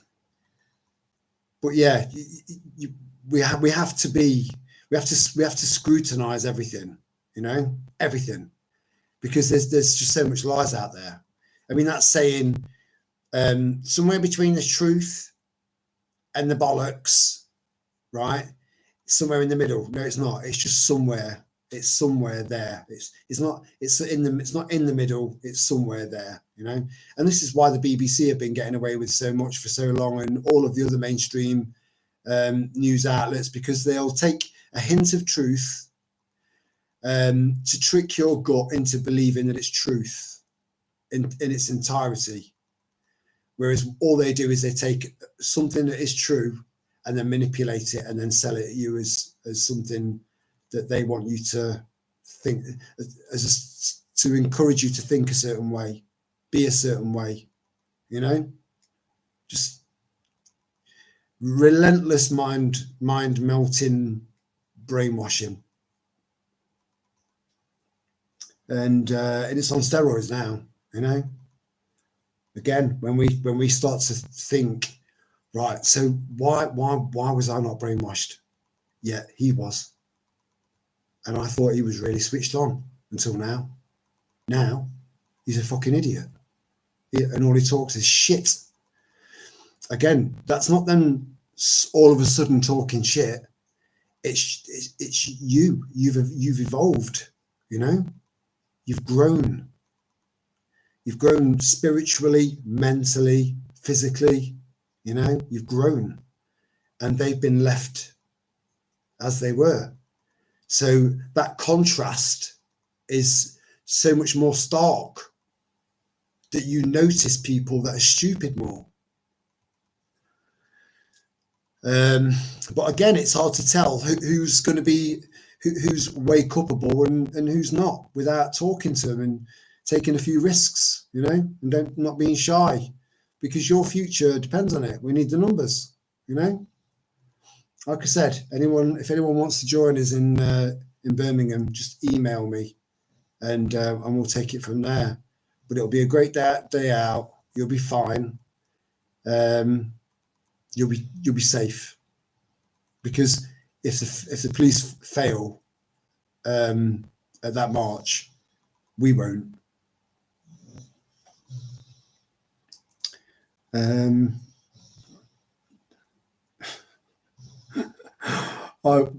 I once accidentally went to Worksop. Worksop's not got a lot going on there. Yeah, you know. But you look at a lot of places now, and they've gone, everywhere's gone downhill. You know, this is all part of it. This is all part of the PSYOP system. You know, and again, it doesn't help when you bring in people in from the third world, because they do turn places that maybe were a little bit kind of disheveled. They take that dishevelment, right, and turn it into an absolute fucking shit tip. You know, no pride. And again, that's not for everyone that comes over here. You know, like I said, the Sikhs, the Hindus, proud people, proud, tidy, clean, you know. So if I've missed any off, I'm on the other side of the Pennines. Oh, what, in the Lake District, where they're on about building a giant mosque in the middle of the Lake District, you know. So a giant mosque in the middle of the Lake District, and an entire Islamic city being built in Texas.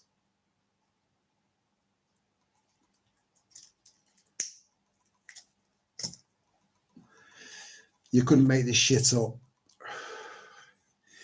Yeah, there's loads of countries, loads out there that are you know, are of the Muslim faith, right?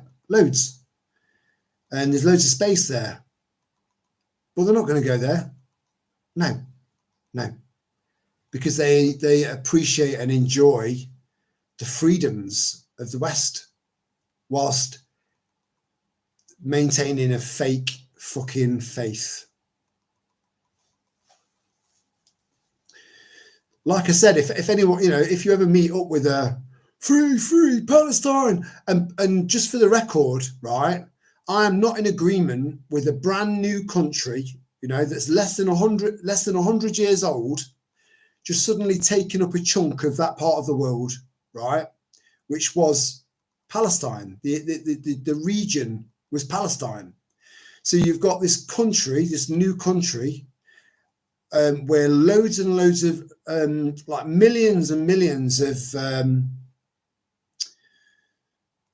Jewish people moved to, you know,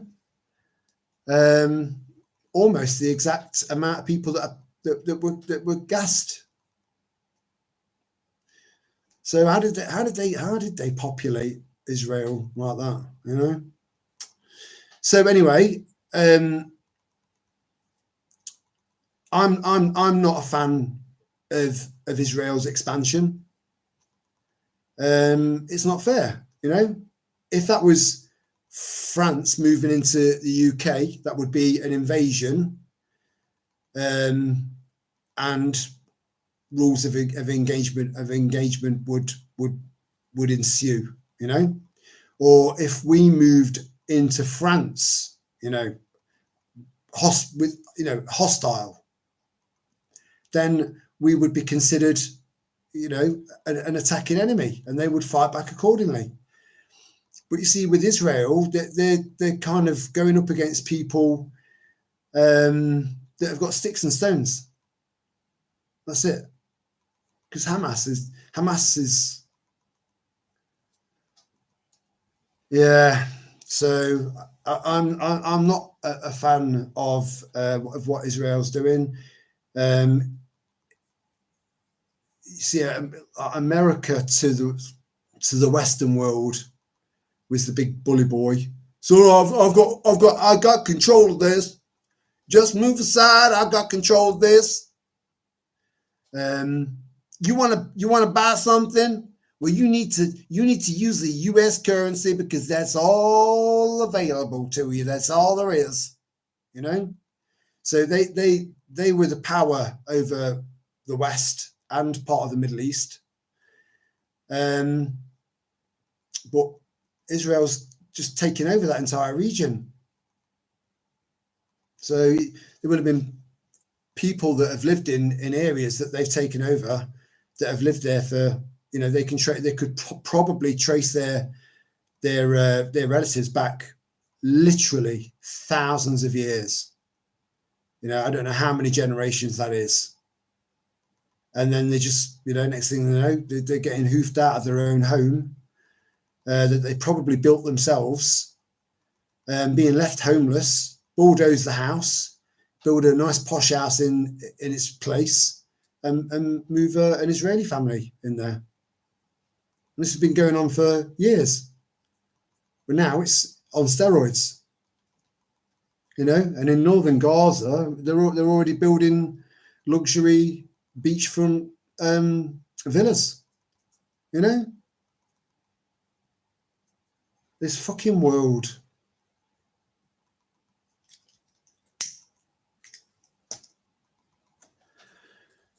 Oh, you see,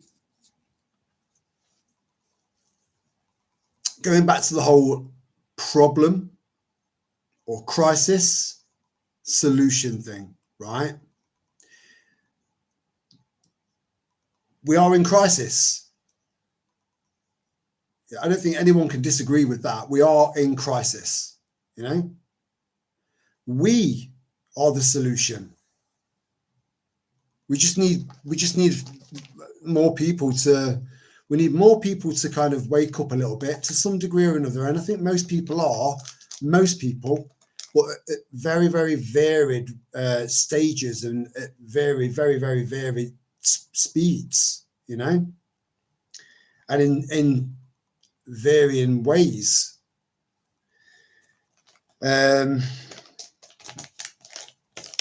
But we need more people that are unwavering, you know, people that that know that if they don't fight back, then what will that mean for their kids and their families further down the line. This is how people are thinking, and that's how people should be thinking. See, I've got nothing against people immigration, lawful immigration.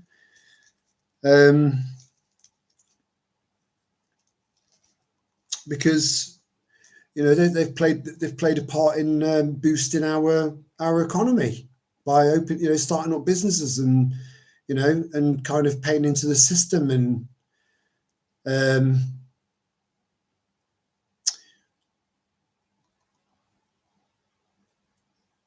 but that doesn't apply to many now.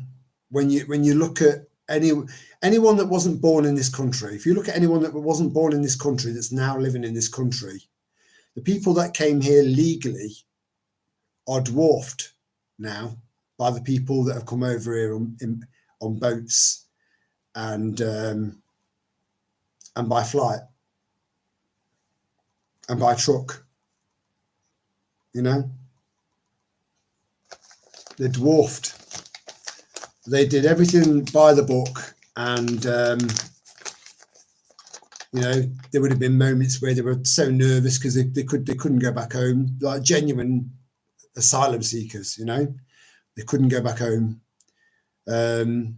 or they kept, you know, they had some sort of, you know, savings that they brought over to England to start up a business. Whereas these people in these hotels, they've got absolutely nothing to contribute. And I did leave a very accurate graph of just how many people are just taking your money and putting it into where each group's from. It was from a very good source as well, where each group's from, that are gaining, that are drawing the most amount of benefits, or the highest amount of benefits. And the UK kind of indigenous people were right at the bottom. And now they're looking to take away personal independence payments. I know someone where I train, and she's just had her PIP stopped. You know, no rhyme or reason, just stopped. And now she's got to go through this batshit bonkers appealing process, and to try and get PIP again. And she's going to have to fight for that. She's going to have to battle for it, just like a lot of other people out there. Thousands of people. Yet you've got these people in these hotels living the life of Riley. You know, they don't have to worry about anything. They've even got their own NHS, depending on the size of the hotel, their own NHS nurse. You know, some of them got their own GPs. You know, you couldn't make this shit up. We're second-class citizens in our own country, and that's got to change. It has to change. There's no compromise on that. Bear with me a sec. Oh.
Oh, these two are out for the count.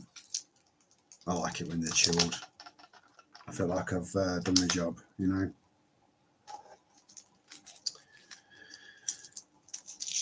So yeah, you know, we have got our work cut out for us. We have got defences. We have got because a lot of people who have actually got the fight in them, and there are so many people out there like that now, and it is growing. It is. I can assure you, it is, right. And they're problem solvers. The human, is a problem solver. We are problem solvers. This is why we're at the top of the food chain, and this is why we command domain over this entire realm, this world, because we have a problem. We're faced with a problem. We'll find a way to go around it,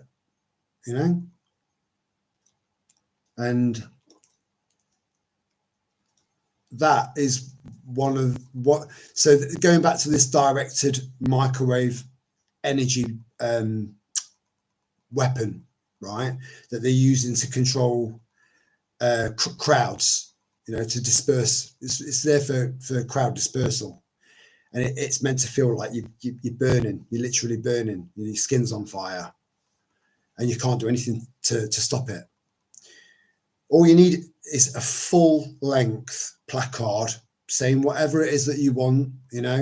Yeah, they can probably still fire rubber bullets through it, maybe, because you want it to be lightweight, but it's just cardboard on one side, then a sheet of tin foil, just ordinary tin foil, then another layer of cardboard, and then a bit cut out there so you can see, and that bit you basically buy an old microwave, a really, really, really old battered microwave, rip the door off it, and then get that out to size, and then put that so you can view where you're going without getting hit by these microwaves. So if you've got a load of people right at the front, and then you've got people behind you that are ready to kind of make forward in any space or gap that's formed, I'm telling you, there is so many. As long as you've got the balls and the courage, really, and the passion, you're unstoppable. You're unstoppable. We'll always find a way. We'll always find a way. This can't continue. It's impossible. It's impossible.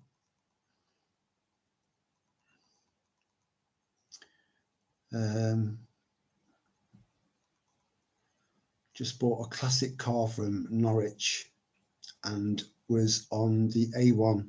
Just kept going and thought I'm heading too much north and not enough northwest. The fuel gauge wasn't working. What was the car from Posted, if you don't mind me asking? Was it an Austin by any chance? A Healy, something like that? A proper decent British classic car.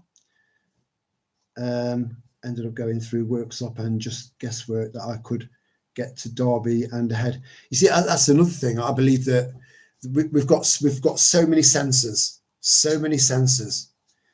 We're incredible. It's just that because we're being bombarded by stuff and we're being suppressed, and we've been suppressed since our first day at school, from the day we were born. We've been manipulated and been controlled. We're in a prison without walls. And I think as people start to realize that, and they start to tap into that spiritual side of themselves, and just stay frosty, keep your head on a swivel, keep doing your research, keep prepping, and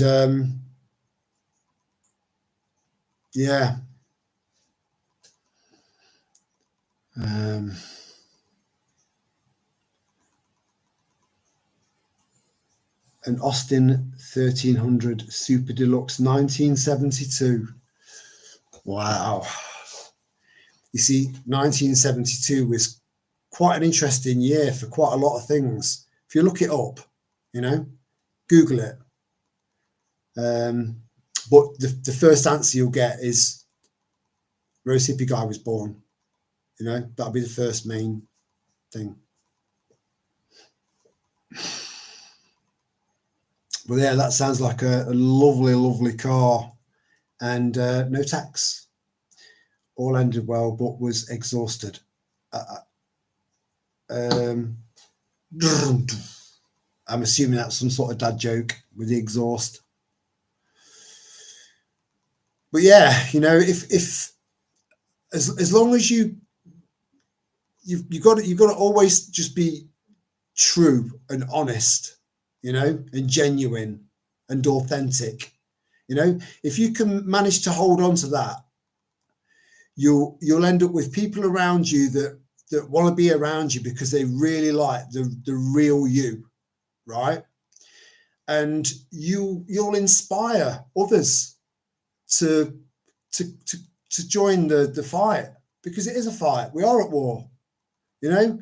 We're at war with certain factions of community of you know, the UK's communities, certain factions, right? And our government, you know, David, Goliath. But it turned out all right in the end, you know, for David.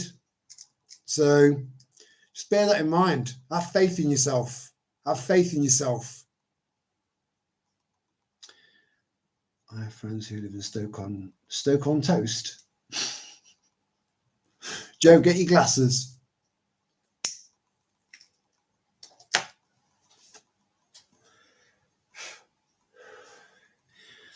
Mine was a British Leyland plug hole of doom. What the fuck's one of them? Is that a car? I think someone should have put a bit more effort into to naming that little work of art. Although I'd be tempted to buy a car that was called that, just to see what it was all about. But yeah, as you know, as we, I mean, we're only in March, you know. Look at what these bastards have done. Look at what Starmer and his puppet masters have done to this country and the indigenous people, the good people of this country already in this very, very short term, generally speaking, you know, of time.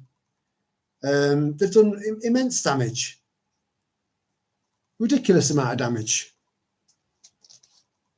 And yeah, there are far too many people out there that are just far too tolerant, you know, and people need to be speaking out.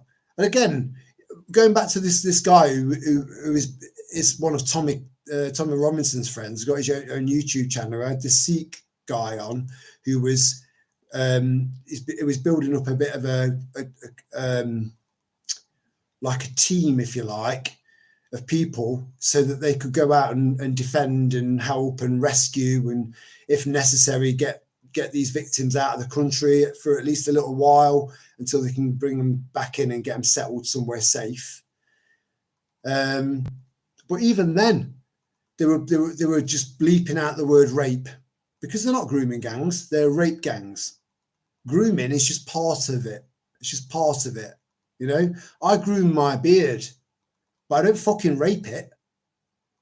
There's a mental image for you. You know, say what it is. Stop bleeping out certain words. You know, going from saying, well, anything goes in my my comments section. Anything when I do a live, anything goes. Yeah, I'm free speech, free speech. And then you watch one of his videos, and it's bleeping out rape. It's bleeping out sexual assault. It's bleeping out this. It's bleeping out that. Bleeping out that. You know, if you're an advocate for freedom of speech, then fucking stop bleeping. Stop self-censoring. I know it's probably a little bit more worrisome for people with big channels. You know, this is one of the reasons why I had to keep this small, you know, by saying words like rape, by saying fucking, the occasional cunt, you know, while smoking a fag. It all helps to keep the channel small. So I do understand when you're looking at people that have got quite a big reach, then yeah, they're going to be concerned that they don't want to be targeted. No one wants to go to jail. Nobody. But you've got to think of your country. You've got to think of your family and their futures, because that's what matters. It's much bigger than me and you. Much bigger.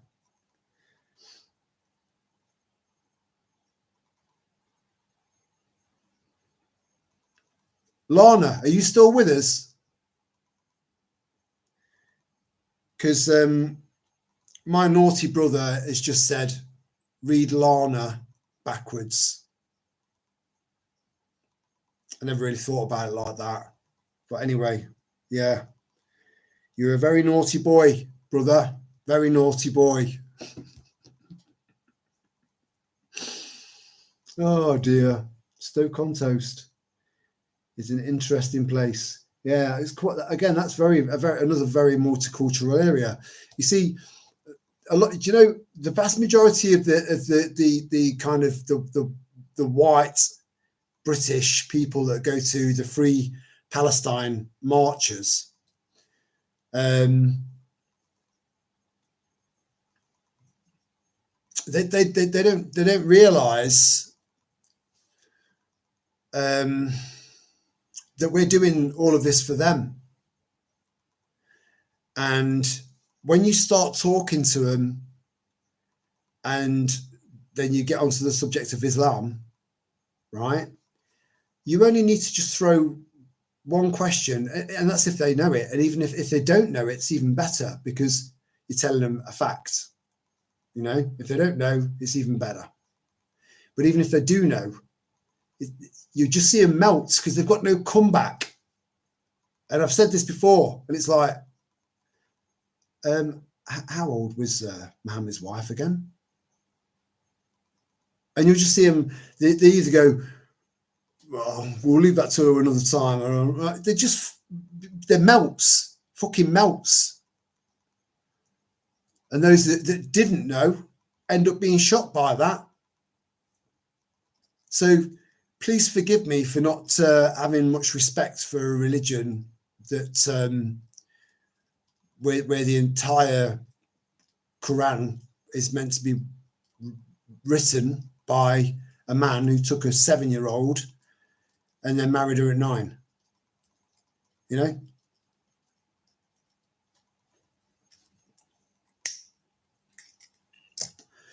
Even if you're a moderate, you know, you're still following the same thing, aren't you?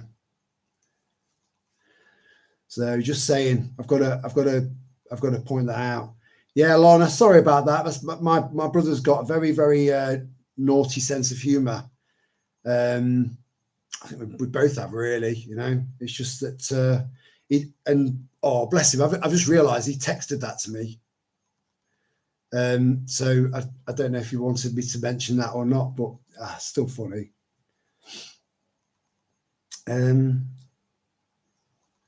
Keep your voice down, Terry. My cat has just gone to bed.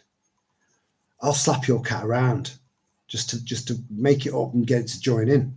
You know, I'll teach it English. I won't slap it about. I won't. I'll just swing it around. Yeah, this room's big enough.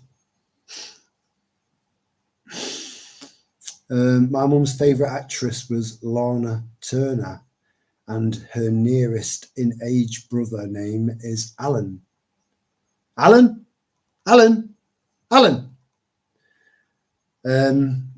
Yeah, I've never heard of Lana Turner, if I'm honest. My cats are unfazed by Terry's swearing. If they were here, I mean, I'd have one on my lap, you know. In fact, I wouldn't, because I'd have these trying to eat it, you know. So was a mix of those. My cat is a diva. just like its owner, Joe.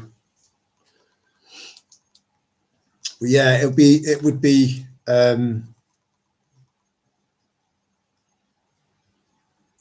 you see, it's really, really hard to sort of pin down what's going to happen and when it's going to happen. You know, some of the most impactful things, because a lot of it at the moment, it's just eating away us bit by bit. You know, they're doing it like almost, well, pretty much subliminally to a lot of people. You know, the sleepy tards aren't noticing it. They think everything's gone back to normal. They've forgotten about the days when they weren't allowed to go out. You know, when they chose to be prisoners in their own home. When they were told to go up that aisle, you can't come down that aisle. Oh no! Turn around, back up you go, and then come back round the other way. Fuck that! I was having none of that. You know, but there were people that were doing that, and they've forgotten about it all. I could go on and on and on. You know, just stupid people. I saw some footage of the whole bang a pan for the NHS malarkey. An NHS that were sat on, there was so much time on their hands that they were making dance routines. You know, when you look back again, it's always reflection is extremely important. It's essential, because you end up with these comparisons, you know, and you can work out incrementally how far along these bastards have got, you know, and the fact that it is being sped up, and I think making people more and more aware of what a CBDC is.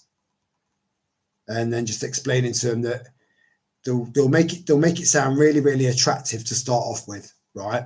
They'll turn around and say, look, we're going to give you the economy's knackered. We need to go in a different direction, right?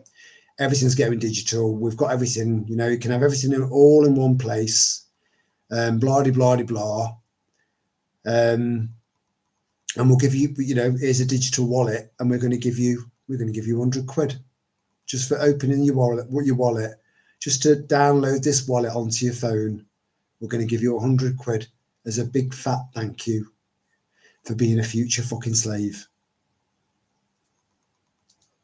You know, that's how they'll come in on it, trying to sell it to us. So the more people you make aware of what a CBDC is, the more pushback they'll have. You know, and if there's enough pushback, it won't happen. It just won't happen.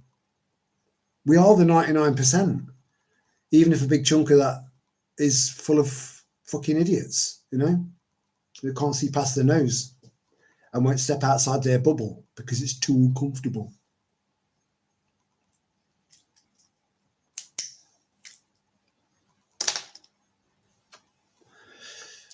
But CBDCs will lead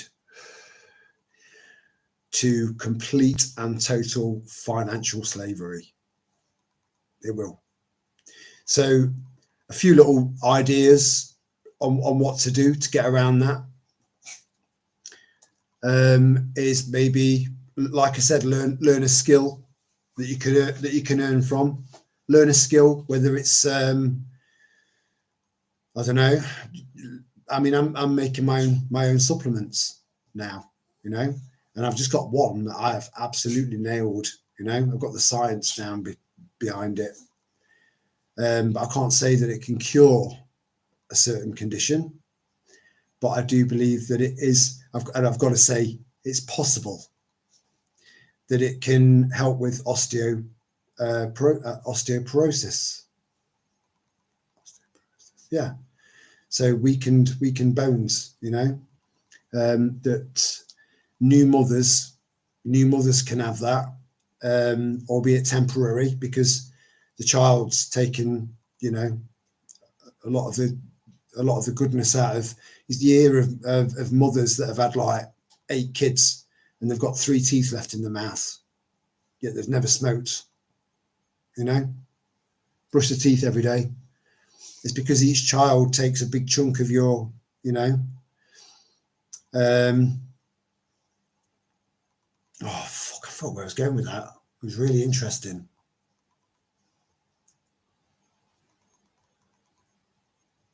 Yeah, this supplement, it's got everything you need. So for new mums or pre to post menopausal women, and I genuinely do believe that it would help, definitely. Now, Holland and Barrett, I wouldn't touch that place with a barge pole. You know, Big Pharma have got their hands well and truly in that pocket.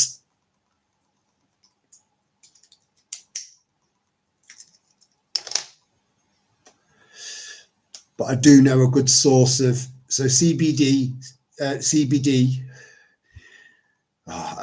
But I automatically feel like I should be following that with a C, you know, CBDC.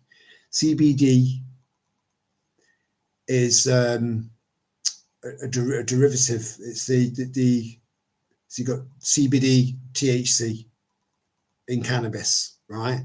The CBD, your body's got natural receptors for it, you know. It's almost like it was made, you know. It's like it was genetically made for you because of the effect it has on you. It doesn't make you stoned, you know. You can drive, you can still do everything, but you'll do it with a more laid back approach, but with even more clarity. And I found a very, very good, reliable, tried and tested source of CBD gummy bears or gummies, you know, that work, and a few other things. So if you're interested, email me and I'm not making anything out of it. I'll just send you the information. You do with it what you want, you know. But I've also got I've gotten to find out about a supplier of certain substances that you can take that will battle, combat, and beat whatever it was that's gone into you as well. So if you were duped and you are concerned about your health moving forward, email me and I'll set you up. You can look into it yourself, you know. There's lots we can do. There's always, to every problem, there's a solution. Every problem. There's not a single problem out there that's not got at least one solution. It's just finding it, figuring it out. And like I said, genetically, we are designed to solve problems, especially preppers.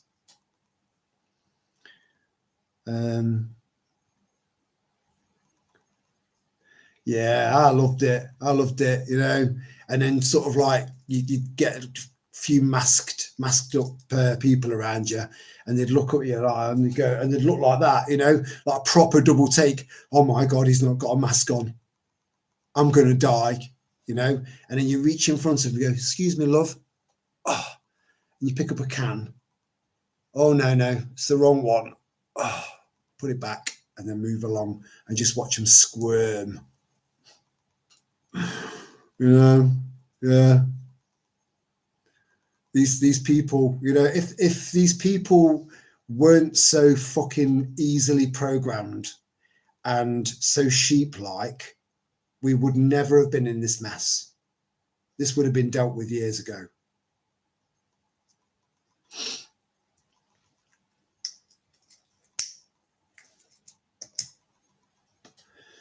So yeah, we still do have a considerable amount of weak links in society. And these are the same people that were, you know, I need to listen to be told what to do next, because it makes them feel safe, you know. Whereas you've got very, very fiercely independent people in the chat here, right? That that wouldn't do that. They follow their own gut, they follow their own heart, they follow their own head. They know what to do. You know what to do. You know, these weak links out there, they're just crap at being on their own. I've got one sister out of 4 sisters that's like that. She just can't be on her own. And she's the only one out of all 6 of us that got jabbed. You know, it's a sign of strength. It's taken a lot of courage and a lot of determination, and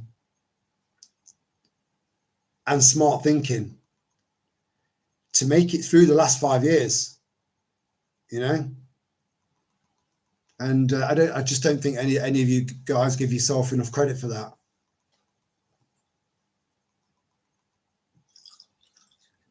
When you think back at how much of a minority you were by not wearing a face mask, you know, you stood out like a sore thumb. Everyone was looking at you. And like I said, when I went to visit Sally in hospital, you know, I've got them chasing after me with a mask. I'm not wearing that, you know. And I went in there armed with the law and knew the law. And, you know, but it was just extra shit I could do without. I was losing my wife. But I was determined right the way through to the end. You know, I'm not falling for this bullshit. Take your fucking bullshit somewhere else. It's not welcome here. I see through all your shit.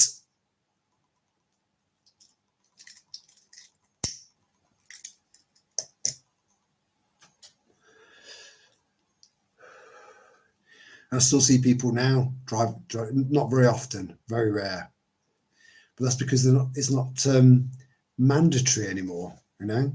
As soon as they're told to dig that old cloth mask out, you know, from the knicker drawer and start wearing it again, they'll do it. They'll do it in a heartbeat. But there are going to be fewer that are going to do it. Way fewer. But there are plenty of hardcore slaves out there, slaves to the system, just slaves. They don't know how to think critically. They've got no sense of purpose. They just exist. That's it. And make life a bit more difficult for people like us in the short term.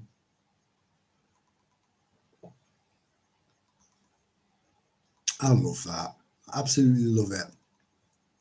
And the thing is, unlike you know, buying a set of glasses, you know, wine glasses from somewhere like IKEA, they're all identical.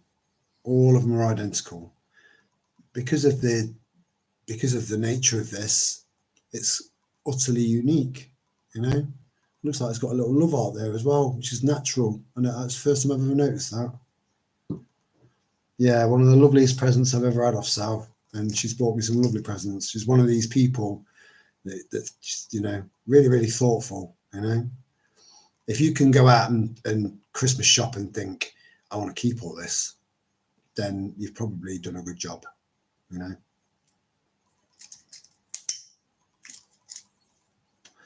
Sally wasn't a cash in a card kind of person.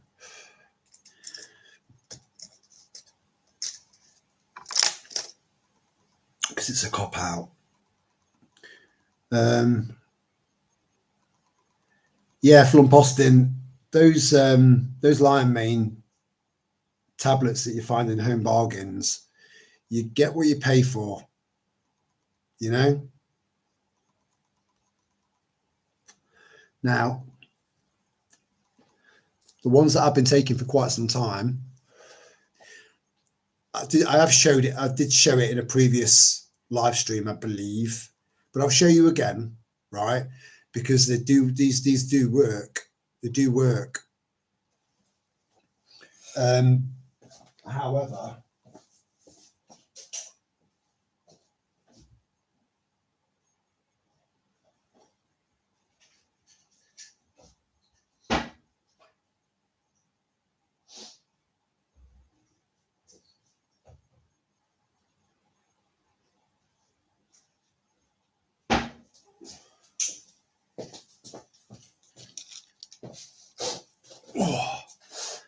so this is the one that I've been taking for quite some time.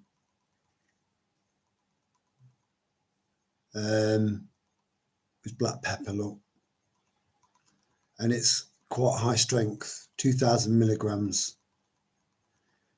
And these work, you know,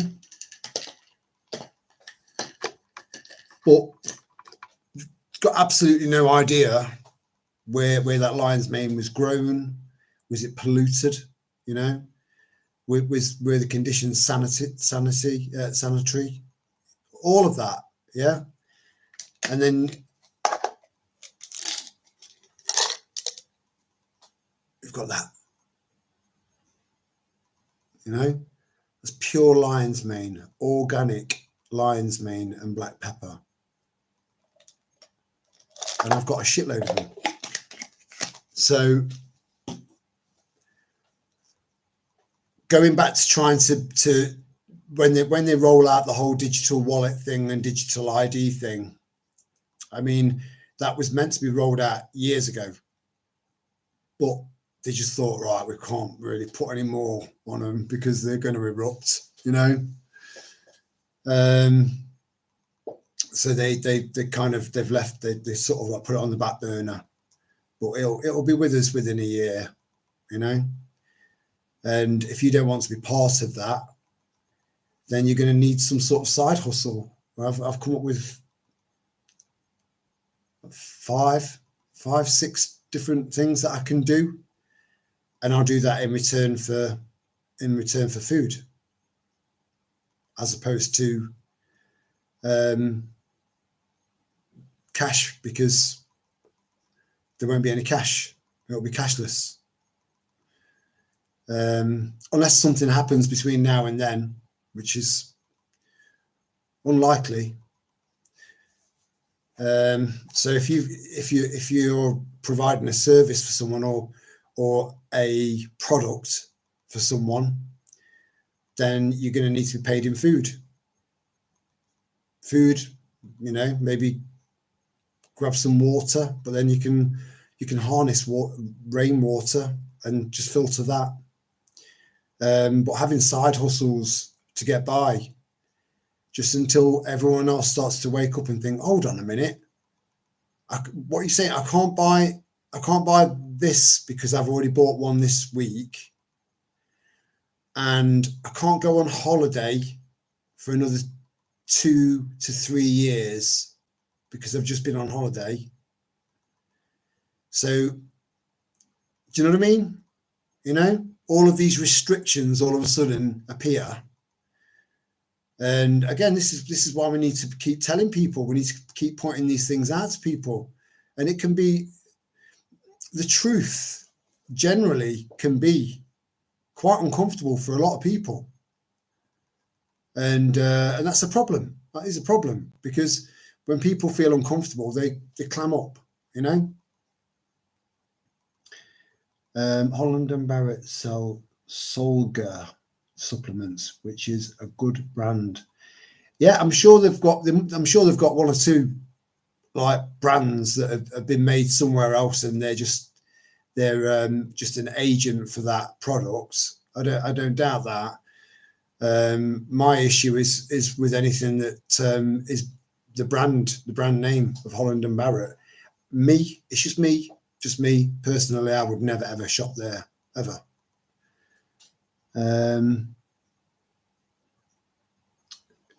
Joanna, you've just put calcium. I've got no reference for that, sweetheart. Maria, during that time, it was time to bow down with the pans, and someone got out their trumpet and they played the last post. It made me laugh. Oh, my dark sense of humour. Dark sense of humour is very, very British, uniquely British. I mean, look at the League of Gentlemen. I mean, that's one of the ultimate things that's ever been on TV that demonstrates our dark sense of humour. And having a dark sense of humour it's in our DNA. It's a coping strategy. It's a defense mechanism, you know. Take something bad and make humor out of it, add some sort of satire, and it makes everything a little bit more easier to swallow. If you take calcium, take magnesium at the same time to regulate all vitamins and minerals. Right.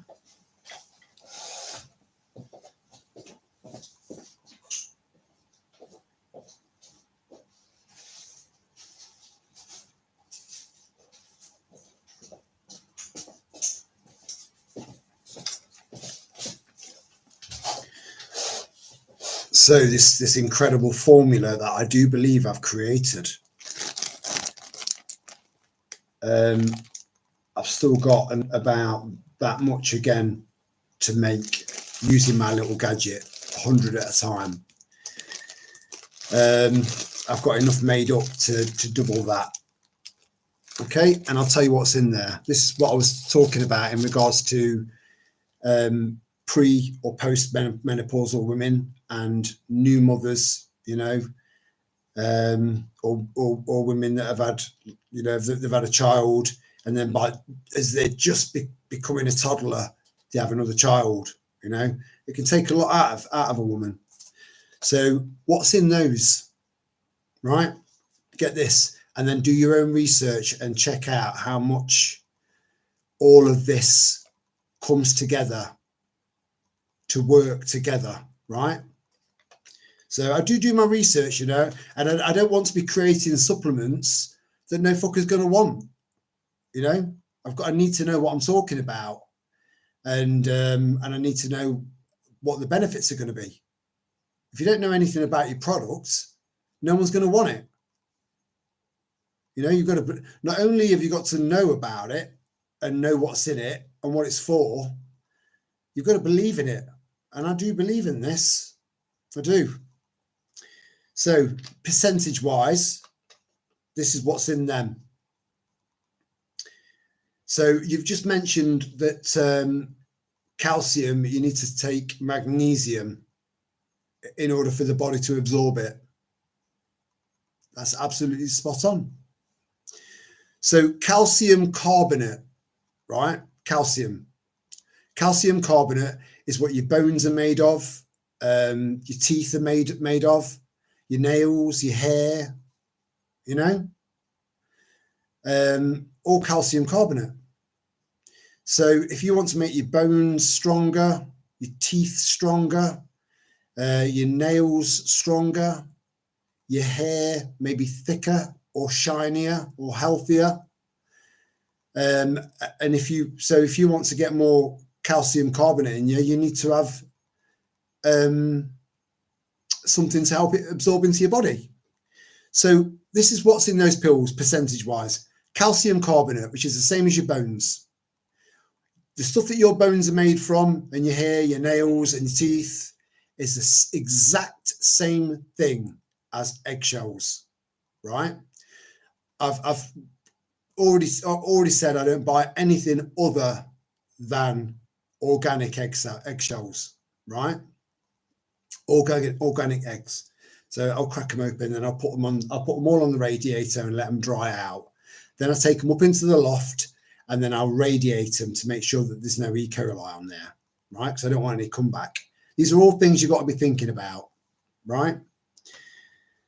So calcium carbonate, this is in those pills, right? 50%. 50% of that is powdered eggshells, right? 10% organic sage, which is used in pretty much every single holistic, alternative, natural medicine for the menopause, right? Magnesium glycinate, 10%. Magnesium malate, 10%. Magnesium citrate, which is the one that helps your body absorb the calcium carbonate, 10%. But also added into that was 10% organic whole egg powder, freeze dried. So it's got a long life. So there's certain aspects of the yolk of an egg that will help your body absorb the shell of the egg. Right? That makes sense. And that's what I've got percentage wise in each one of those capsules. It could literally be a one a day supplement, you know. You've just got to do loads of research and then crack on. So obviously I don't know anyone around here that's making supplements, you know. I've got no idea. So as far as I'm aware, I would hold a monopoly in my area. I just need to go. I need to make it look more professional, so that they're not dispensed in an old B&M Bargains multivitamin tub. You know, make it look professional and believe in your product. So what I'm saying is I've got my pitch and I've got my area and I know what I'm talking about and I know what I would be trading or bartering, you know. So there's nothing stopping you from doing exactly the same as what I'm doing now, you know, and then just making sure you drum up a bit of interest. I don't know what I've done with them. So the lion's mane that I've made, they're in capsules exactly the same size as that, but blitz the shit out of them so it's just a fine powder, and then add black pepper to it because that helps the body absorb it. And they are more effective than them, you know. So try and think outside the box. I always say keep thinking outside the box and come up with little ways that you can earn, you know, earn food, time for food, bartering, because they won't be able to transfer. Even if they could transfer cash from their digital wallet into your digital wallet, you could be, because of things you've said online, they could just empty your wallet and then you're fucked for not speaking out because you've spoken out, you've been punished for it, you know.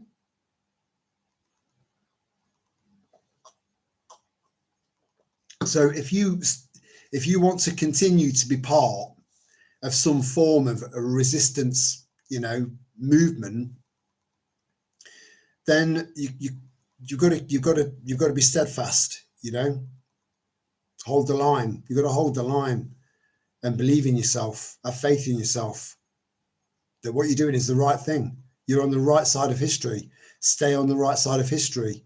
Try and find some side hustles. If you want any advice on where to get these capsules from or anything like that, start doing a little bit of research into supplements, what helps what and what's good for what, and what if can I add anything else to this. Just do a little bit of research. Spend one day doing a bit of research, then get all the equipment in, have that initial outlay, and then you know, I mean, these are best before the end of 2028.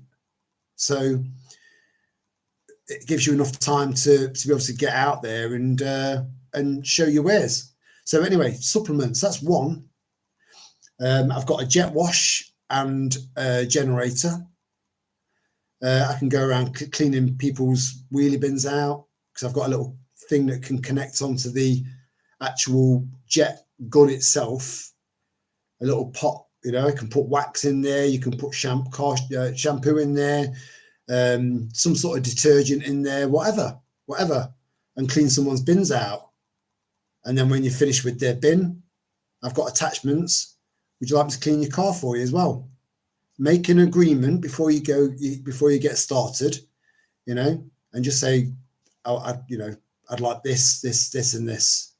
And if they agree to it, and that's a fair exchange, that's bartering. And it's all well within the law. So there's that. What else have I got?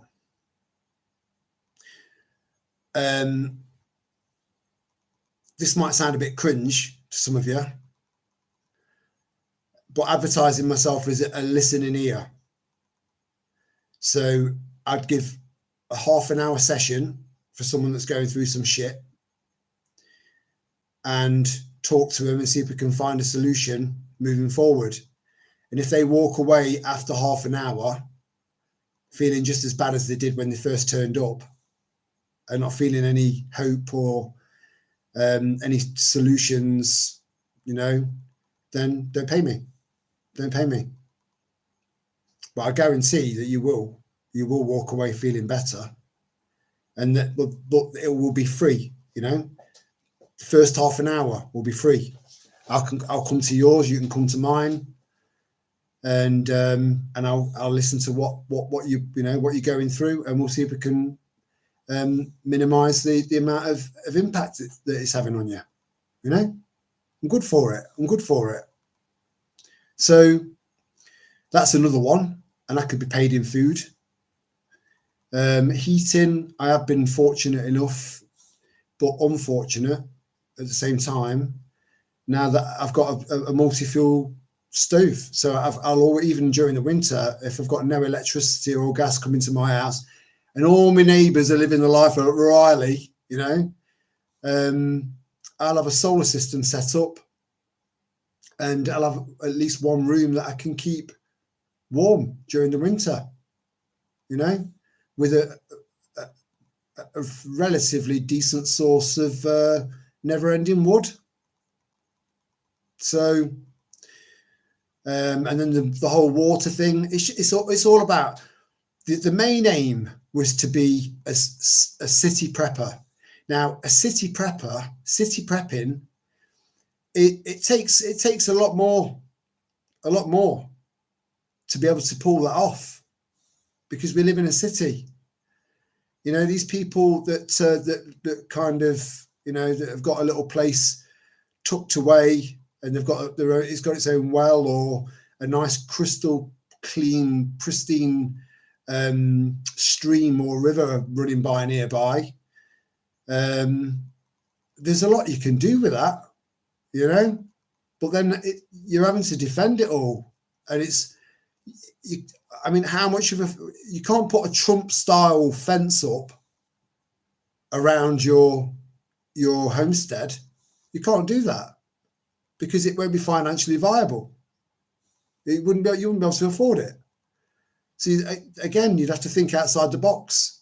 If you end up with a shitload of hungry people and they know that you've got food, then they'll test your weak spots, and then they'll find a way in, and then they'll take everything.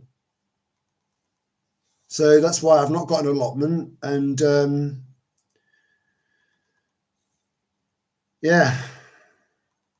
I haven't got a homestead. But I'm still continuing to find ways of maybe making enough to having enough to keep food on the table, having the ability to cook the food and look after my girls at the same time, whilst being completely outside the system.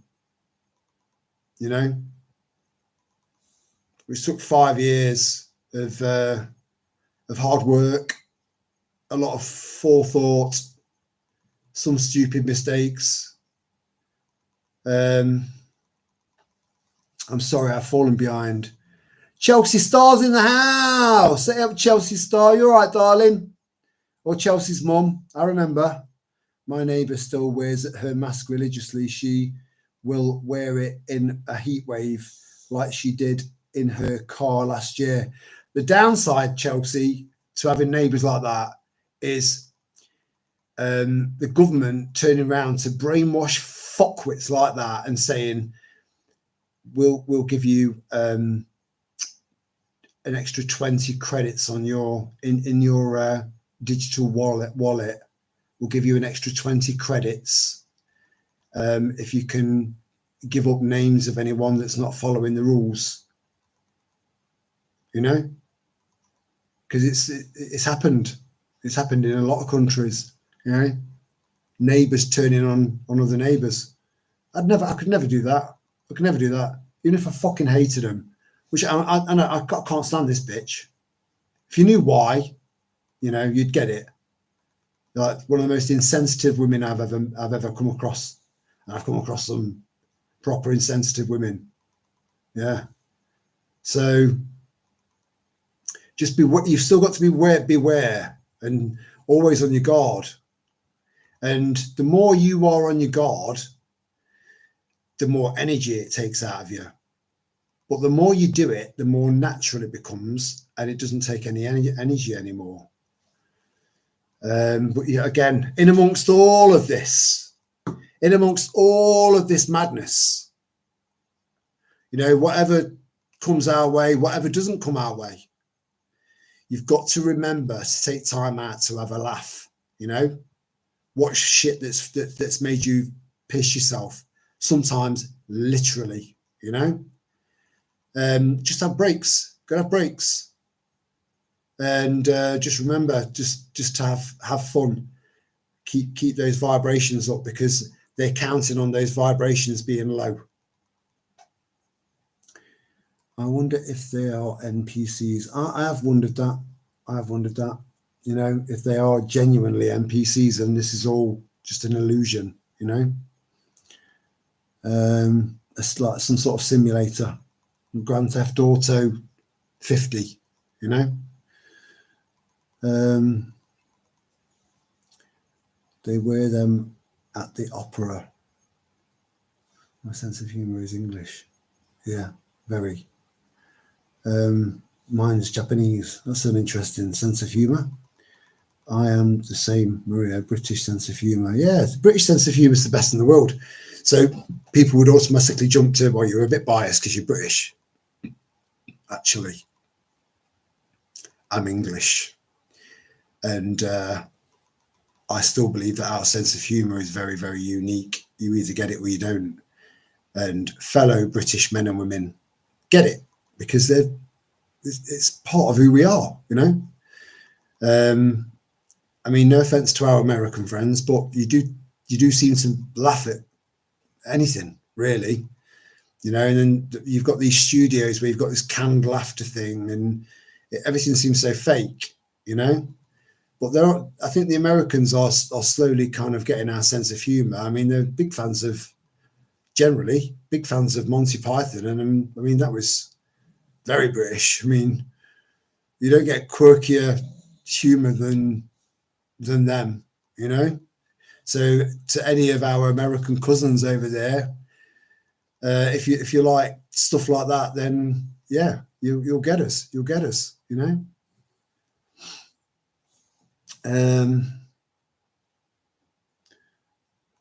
Thank you.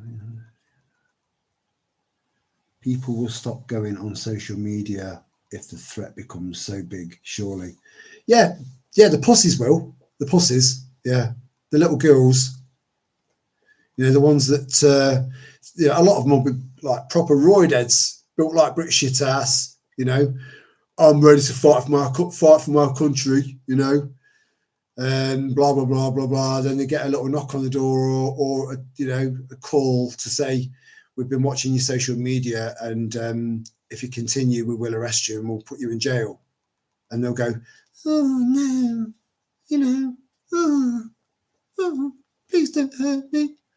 You know, a body like this, I'll be a prison whore. You know, and that's it. They just slip away silently like a little fucking coward.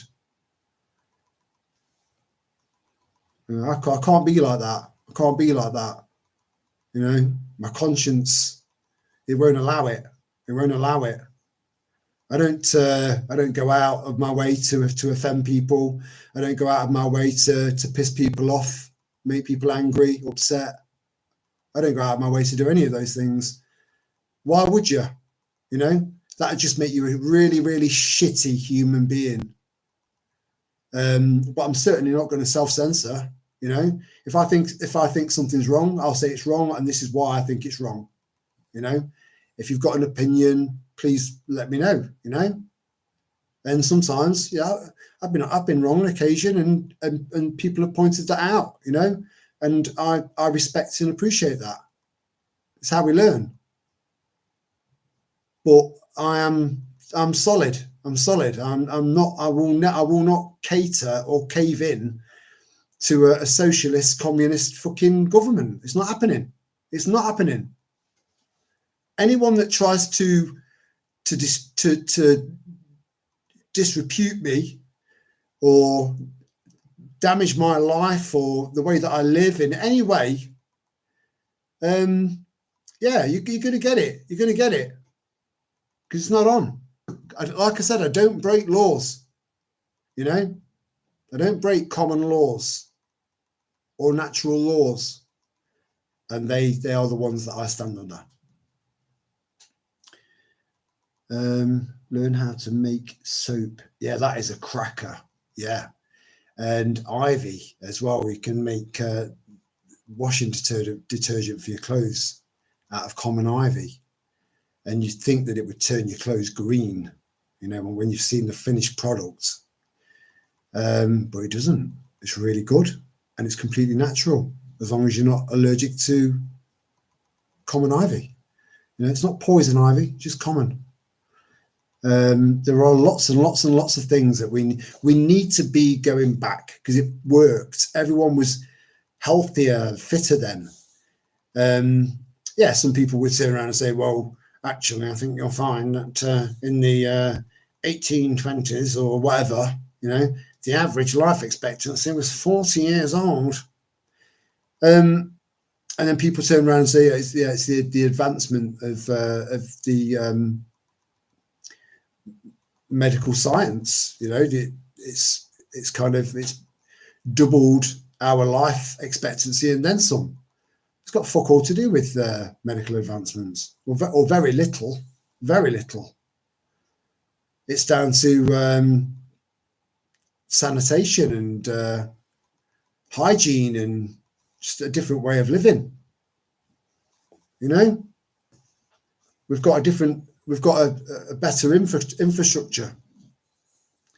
So that's where it's down to. It's not down to Big Pharma, although I'm sure they would love to take all the credit for that. You know, half the diseases that people get, half of the diseases that people have had are probably mainly down to deficiencies, you know, and then the rollout of all of these fucking masts, you know, these frequencies and modems and all that shit.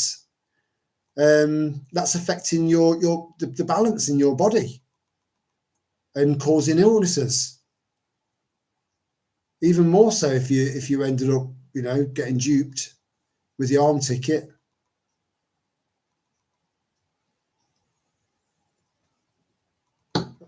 Big Pharma are only responsible for utter misery.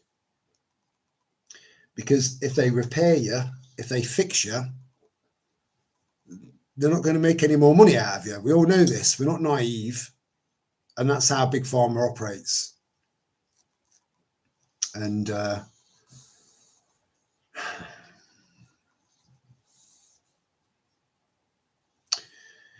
awareness is everything. They do say knowledge is power. But knowledge is not power unless you implement that knowledge, you know, use it, explore it, implement it. Otherwise, it's just something that's in your head, like a random thought. That's it, you know. This is a do or die world now, and let me just get a drink. I'll go dark a little bit and then come back up to the surface. We need balance, don't we?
So we're all aware that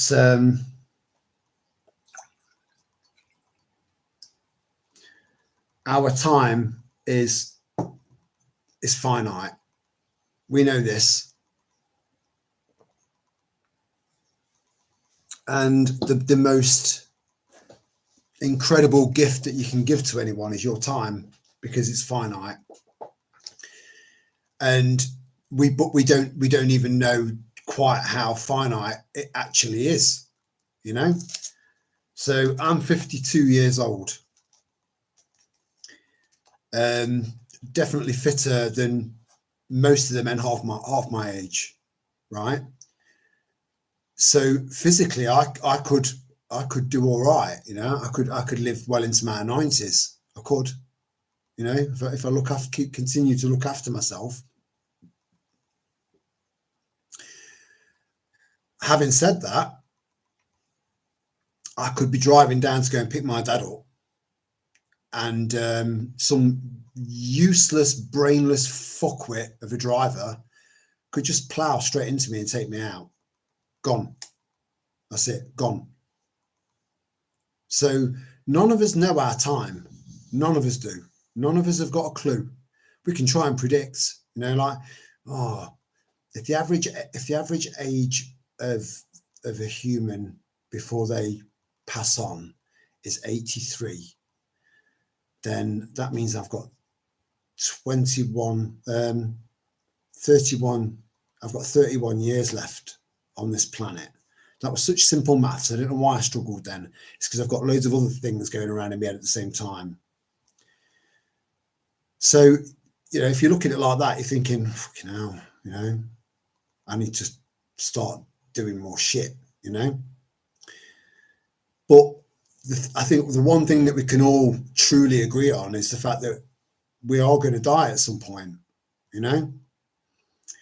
So would you rather kind of risk it for a biscuit for the future of yourself and that of your family, your kids, your grandkids, you know, in the pursuit of maintaining your sovereignty, your freedom, and your liberty? It would get to a point where it's like, where's, you know, where do you compromise? Do you want to be laying in your bed just heaving with regret, you know? Daddy, what? Why do I'm really, really warm. I'm very, very, very, very warm. Why do I have to wear this hijab? It's because I didn't fight for you, sweetheart. I saw all this come in and I did fuck all about it. Oh, okay. You know.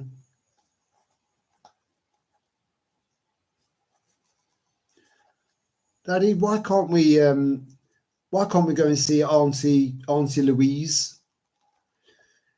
It's because she lives 16 minutes away, and we can only travel 15 minutes within our little zone. Why is that? Why is that, Daddy or Mummy? Well, because I did fuck all. I did nothing. I stood by and did nothing. I'm not going to be one of those people. You know, I don't relish the idea of dying. You know, I'm not fucking looking forward to it. I'm not sick. I don't want to die. I want to live. I want to live to as long as old as I can get. You know.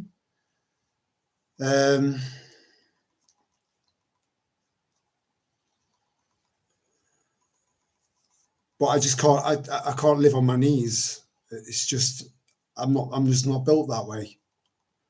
And I've never liked being told what to do. I've never ever liked being bossed around or talked down to, any of that, because no one's got that right. No one's got a right.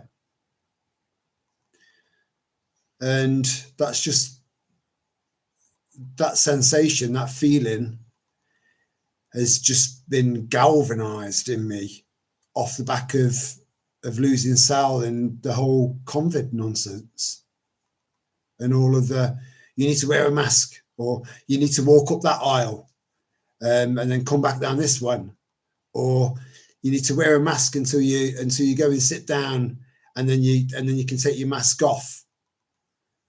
I mean, the fucking lunacy, the lunacy of that, absolute fucking lunacy of what happened back then. You know, I mean, I shared a little meme of people wearing social distancing hats. So there was so you had these things attached to the top of a cap, right, that were 6 feet apart, like 6 foot long in one direction, and then you had another one going from there to the back that was another 6 foot. And if your hat made contact with someone else that was sat outside of a lovely cafe on a beautiful summer's day, then you were too close. You know? Fuck that. You know? And if that, again, if they try and pull that again, it is possible that they might actually literally release a genuine pathogen this time. Like I said earlier on, and I've said in previous videos, I don't believe that there was ever a pandemic. You know, not in the truthful, honest, biological, scientific, factual sense. You know, I believe it was a lie. I've given loads of explanations and loads of reasoning as to why I believe that it never existed in the first place. Loads, you know, and all of those reasons are totally valid. So this could be different, you know, but it's just a case of just being diligent and just paying attention, and just trusting your gut. Trust your gut. Please trust your gut. That's what it's there for. You know, it's there to say you're all right. This is all right, or this is not all right. You know, you'll know. Trust your gut. But in order to trust your gut, you've got to look after your gut. So just watch what you're eating as well. Just saying, you know, I don't want anyone thinking he's telling me what to do. Whenever I hear YouTubers say what I've just said, then it fucking winds me up. When they turn around and say, you need to do this, you need to do that. It pisses me off because I don't like being told what to do. So I don't want to come across like that. So I hope it didn't come across that way. You know, if it did, I do apologize, and I genuinely mean that.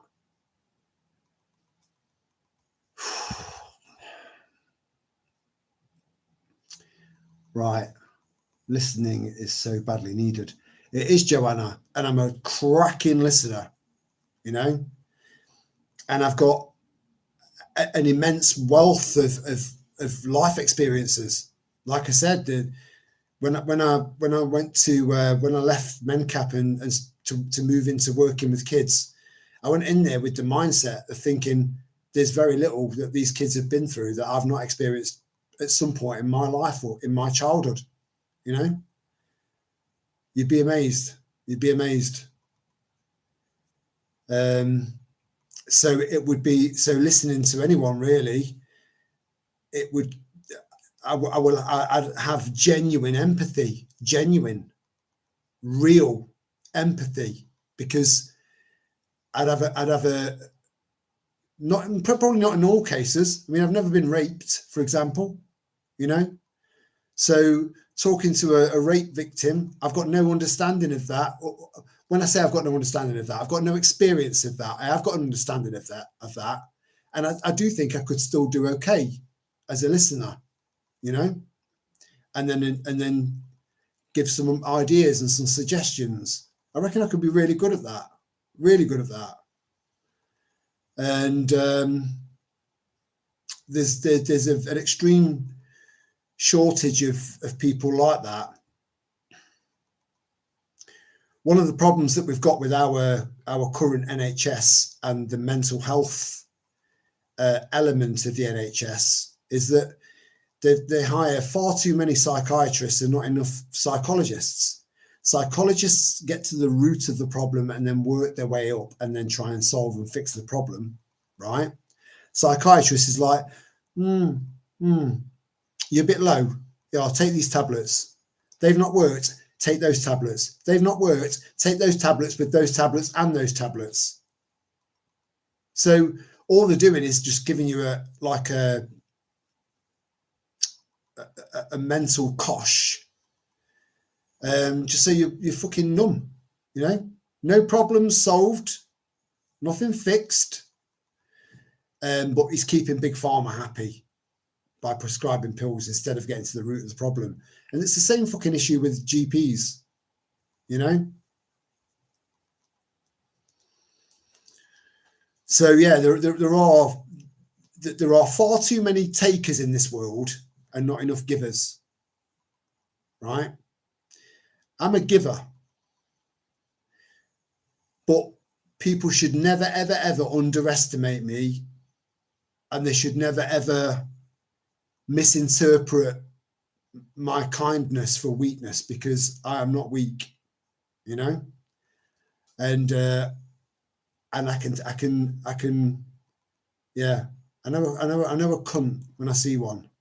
And again, I'm sorry for using that word, ladies, because I know some of you might be offended by that.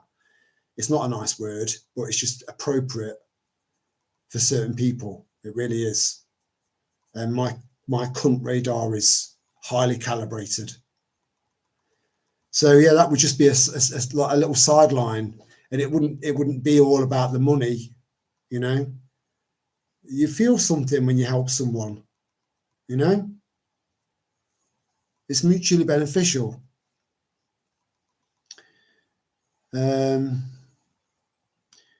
British is a political union between England and Scotland. England is the country where you were born and bred in. Bred in, not breed. Well, I get your point. I am old school. I crochet blankets and have hot water bottles. Oh, that sounds lovely. You know, it sounds very British. I've got a crochet tin of baked beans. I can't picture that. I mean, social media will die.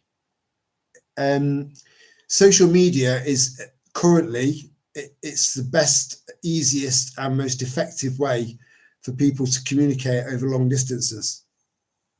you know. So being able to, it's going to get to the point where they're not going to want people to get too organized. So it could mean a complete and total shutdown of social media, so that people haven't got that communication. They don't know what's going on. They won't have a clue, you know, and then they're left with their own thoughts. And a lot of people don't like not only being alone, but they don't like being alone with their own thoughts. I've been through that, you know, and that'll send suicides off the charts. It's off the charts already.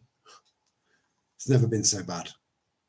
But you take these addictive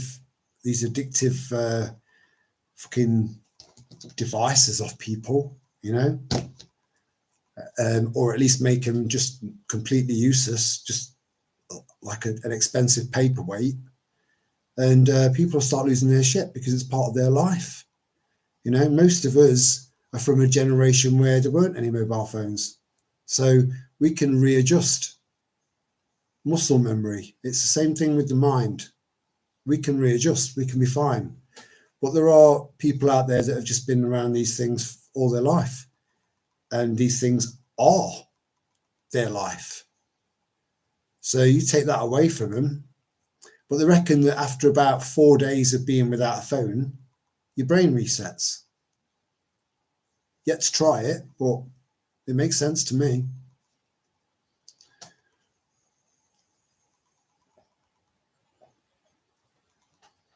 But social media, yeah, if we become too much of a threat, which we are becoming, you know, it's just a shame that at the moment we're so splintered, you know. The only way to quash that, the only way to nip that in the bud, is to take down social media. Now they're already attempting that by threatening to charge each social media company something like 1/10 of their global income per fine per person, if it's bad enough, you know.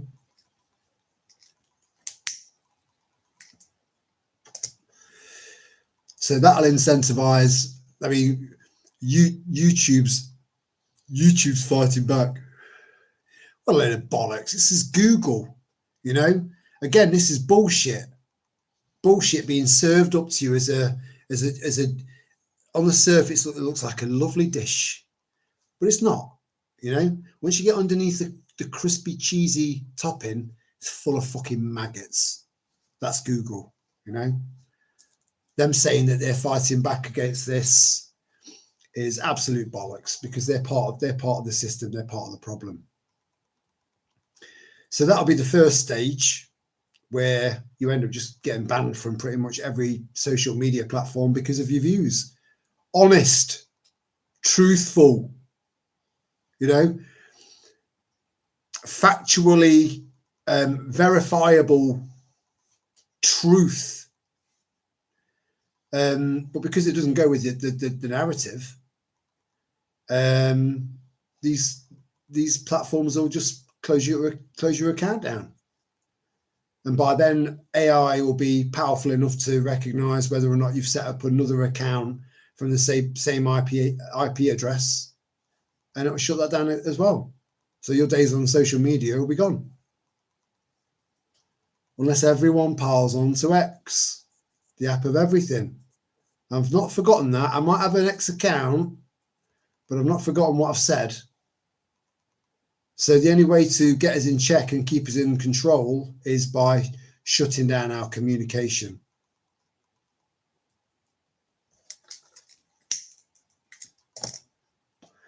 It can happen, and it will happen. And that's without the threat of going to jail for your views. You add that into the mix as well. It's proper, full-on, hardcore fear porn. That's what it is. A new type of hardcore porn. Fear. And they have to maintain it. you know, even if it's just subtly here and there, just subtly maintain that fear. And that's what they're doing, you know. Once you can see through it all, you can rise above it and go over the top of it, you know. But yeah, they'll pull out all the stops to stop us from communicating, because as long as we have social media, we are connected. All of us are connected, you know. I don't know where you guys live. You guys don't know where I live. So that's it. That we would be completely cut off from each other, and that would make us even more splintered. This is why I can't push enough about the whole local networking thing, you know. Just leave a little card in the post office, window, just saying, to anyone out there who is awake and aware. Only people that are awake and aware will understand that, and then leave your phone number. Yeah, you could be leaving yourself open a little bit, but again, we can't remain splintered, because that makes us easier to control. Again, divide, conquer, you know. So get networking, you know. Everyone's got yeah, I mean, I think the Next Door app, I think that's right the way across the West, apparently, because a good friend of mine who'll probably watch this back, he sent me a few. I wonder if I can still see him. So the problem with the Next Door app is it's extremely left, right? So if you've got any political bias or any concerns that involve politics, you'll get some sort of weird, fucked up little nut job reporting you, and then you've got yet another ban, you know. But there are lots, so you can still download the app, and where was it? You can still download the app, and you can just put something in there. Is anyone here awake and aware? And just leave it at that. Download the app and just do that, and then just wait for the hearts to appear. That will give you a little bit of confidence that you've got people in your local area around you that are awake. Then what I would suggest is perhaps consider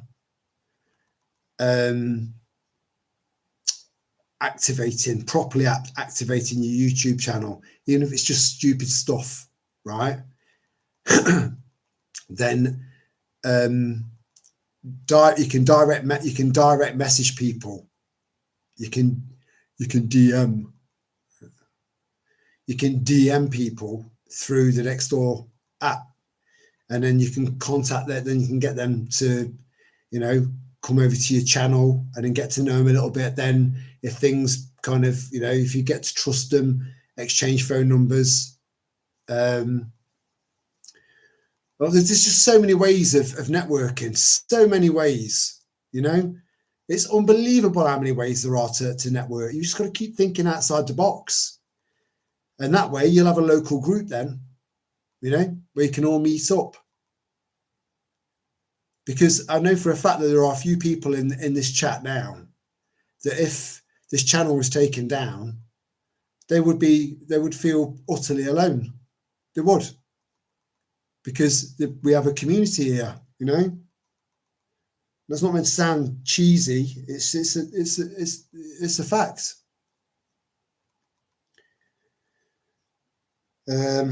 Right, bear with me.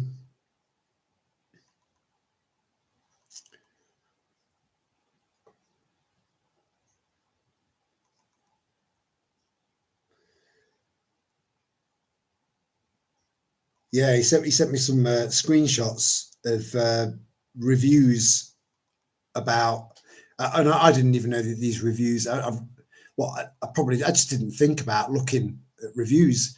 I took my own opinions of this app and made my own conclusions, and I was right. So these are some of the comments. No, so this is on. So don't let this put you off. Don't let this put you off, because it's still prime territory for saving souls, you know, or getting to meet people in your local area that you can meet up with. You know, start meeting up with them, you know, in a cafe somewhere or a pub somewhere public, so you get a feel for them, you know, and then add someone else, and then add someone else. But you've got to be really, really subtle on this app, really subtle, because it's just so utterly left, lunacy. It's lefty lunacy. So this is one of the reviews left by someone, one of many, but I'm not going to read them all out. Okay. No matter how nice you try to be, if you make effective, politically conservative points, which has now been deemed as right wing. Yeah, I've been called that so many times on this fucking app. Some leftist hitman will report you, right? And I've had that. So there's this one guy, and you know when you get this fly that keeps dive bombing your face, and you just want to. But by the time you're finished, you won't kill anything intentionally, because I'm not like that. I can't kill something for the sake of it. You know, it's life. But this fucking prick, and yeah, he just follows me and follows me and follows me, and he just Annie. You know, she's joined next door. She's seen, because I blocked him. All it did was block me from seeing what messages he'd left. You could still read mine. Ridiculous, but don't give up on it. It's still an avenue worth exploring to meet like-minded people in your area. But you've just got to be so subtle about how you do it. Is there anyone awake and aware out there? That's it. Leftist hitman will report you to next door. Say she or he is terribly triggered by your words. Just pathetic. And get you suspended. First 3 days, then 30, eventually banished forever. Well, that's not happened with me. You know. Meantime, leftists insult you and post violent avatars with impunity, which is 2-tier. You know, it's okay for me, but it's not okay for thee, sort of thing. You know, that's their fucking mindset. These dickheads. Next door only want a homogenous thought machine that pretty much toes the narrative, you know. But I would still highly recommend that you download that app next door, so you can try and figure out who's awake in your area, in case something like this gets shut off and cut off. You know, you'll still have like-minded people that you can still go out into the community with and wake people up and say, do you want to know why this has happened? You know, and then tell them. If they want to believe you or they don't want to believe you is irrelevant. It still goes in. You know, we've got to keep thinking outside the box. We've got to keep moving forward to meet all of this shit head to head.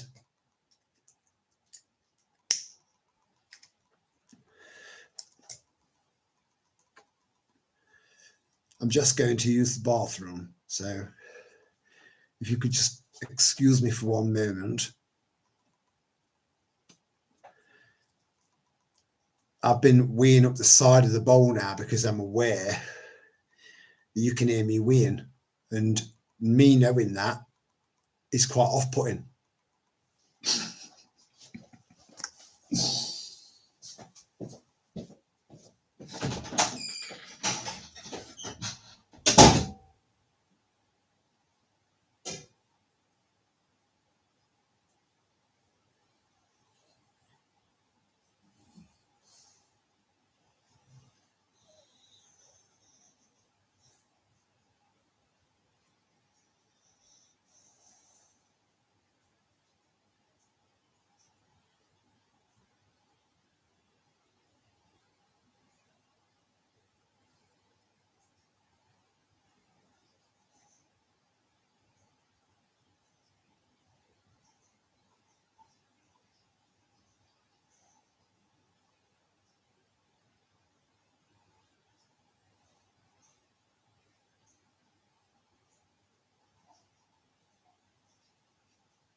I mean, through the Nextdoor app, we've added extra members to our little tribe. Now, I don't go around saying I've got a YouTube channel. I've got a YouTube channel. I've got a YouTube channel. I don't do that. You know, most of my family haven't got a clue that I've got a YouTube channel, and have had for what, 5 years. They haven't got a clue. Just a select few, you know. But one of the ways that I needed to make sure that these people that I have interacted with on the Nextdoor app can trust me. By that, I've sent them by direct message a link to the channel so that they can watch whatever videos they want, go back as far as they want, and I've been consistent throughout, you know. Network people, honestly, find people in your local area before they shut social media down, because it's coming. Mexican scientists claimed we live in a holographic matrix where you could dynamically interact with the construction of reality. Jacobo Grinberg went missing. I am aware that there have been a lot of studies made that do allude to the possibility of this being some form of illusion, you know. And again, you know, what you're seeing, your brain interprets it as what you're seeing. So again, there's just the more answers you get, the more questions pop up. It's mad, but there are a lot of very very smart, out there thinking people, you know, scientists and, you know, people that have got major qualifications and experience, but they think outside the box, and that's important. If you can think outside the box, I think that goes part and parcel with having a critical thinking mind anyway, if I'm honest. But who knows? We might find out one day.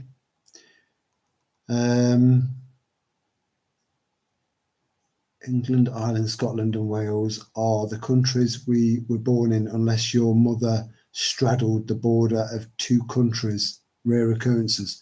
Has that ever happened? Can you imagine that?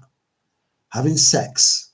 So the woman that you're having sex with, she's got one leg in England, one leg in Scotland, and that child is dual nationality. Well, it's the same nation, it's one nation, you know, but individual and unique.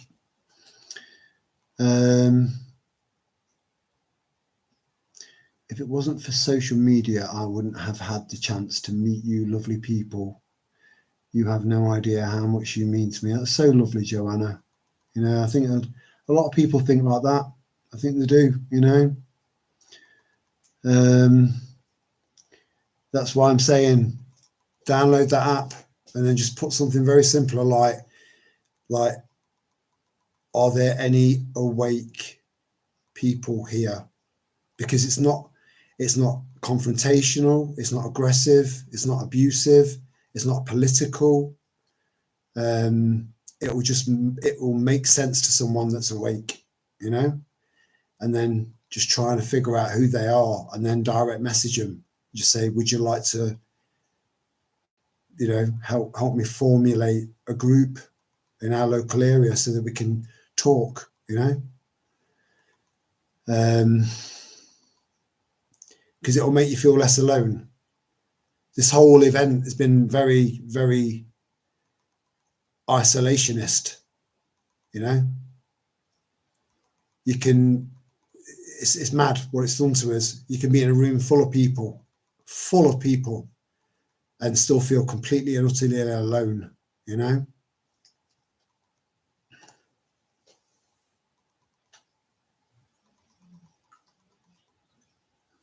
So yeah, just consider it. You know, it's not got great reviews. That's because it's so intolerant, you know. So it's just softly. Don't go in there like I did, you know. The first two bans. When I got the third ban, I appealed it, and the way I appealed it, I was unbelievably off the charts abusive, and they let me back in. You know, makes no sense.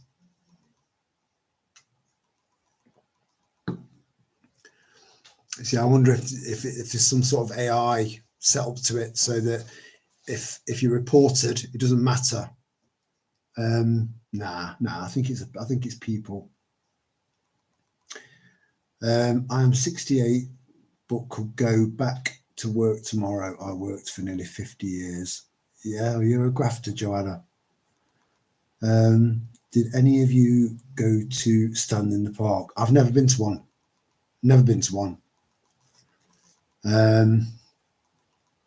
I don't even know if my local Stand in the Park is still standing. I know where the meeting place was meant to be. I should look it up. But the thing is, like I said, I'm a good listener, you know, and I'm quite happy to listen to someone and then kind of ask key questions to maybe get a bit deeper and just try and find out how they tick. Not in a nefarious way, nothing like that. If I understand that person, then I feel like I might be able to trust that person. It's like that, right? Nothing underhanded.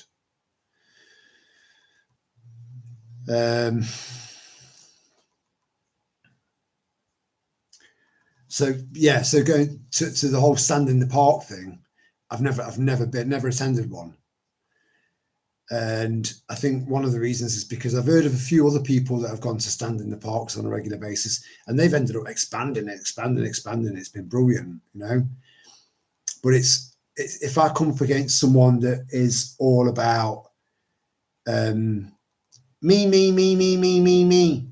you know, and just hogging the conversation constantly and consistently, I'm going to fall out with that fucking person, you know. It's inevitable, and then that can cause a bit of upset, you know, in the group. These are all things you've got to look out for, and then use your social skills to be able to moderate it and kind of bring it back, you know. And say, look, all I was saying was that it'd be nice if someone else got a word in edgeways. That's all. I've got nothing against you. Just be, you know. But yeah, I've never been to one. I might look actually online to see if there is a local stand in the park thing on Facebook somewhere. But even then, I can't reply because I'm still shadow banned. But at least I'll know a bit more. I might be able to find out some, you know, details.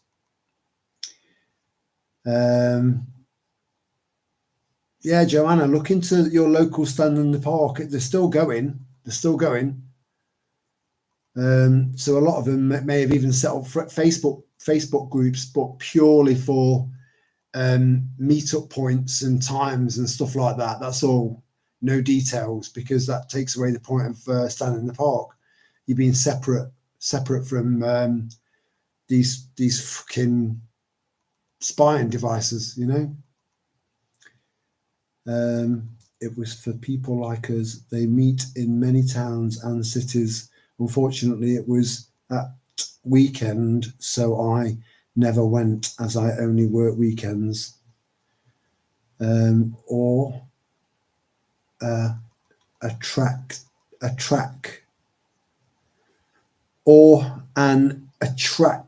stalker on locals. Again, just keep your wits about you and you'll be all right, you know, and just don't meet anyone. Don't invite them around to your house. That's it. Don't let them know where you live. Get everyone sussed out first before you even go over that threshold, and exchange your phone numbers. You know, there's nothing harmful about that. If they start to do your head in or you think they're a wrong un, block them. That's it. But on my way home, they had moved the roundabout near Sainsbury's with banners warning people not to jab their kids. That's beautiful. That's beautiful. I did a double loop of the roundabout and gave them a good beep in the Austin hooter. Good on you, Flump Austin. Good on you. You know, because there are a lot of this is what I'm saying. Everyone needs to be doing their bit. Everyone, you know, without exception. You know, it doesn't matter what that bit is, but it needs to be done. You need to be part of it. You do, because it's not fair on people like us. You know, taking all the fucking heat for you, trying our level best to try and make the world a safer, better place, less corrupted, safer for our children and our children's children, sticking our heads above the parapet, risking it getting blown off, you know, risking jail. It's just not fair. It's not right, and it's not fair that people like that are out there doing that. And whilst people are doing fuck all, thinking it's all right, they've got control of it, they'll do it. It shouldn't work like that. You know, that's the opposite of fucking community spirit, isn't it?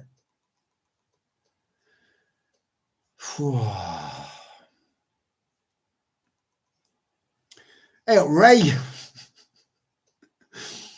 we're going to be drawing this to an end shortly. I would like to keep it a 4 hour live stream, just so it's not too long. And yeah, I'm because these haven't really touched the side. I'm going to get a fair few vodkas down me tonight. And so I don't want to end up slurring my words and stuff like that on a live stream. But I do feel like I need to get a few down me tonight in order to just try and sleep and not think too much.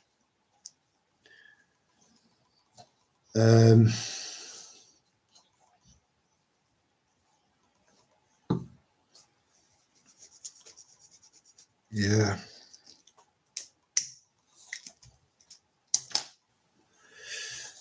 Right, so we need to leave it on a positive. You know, it's the club rules. Leave it on a positive.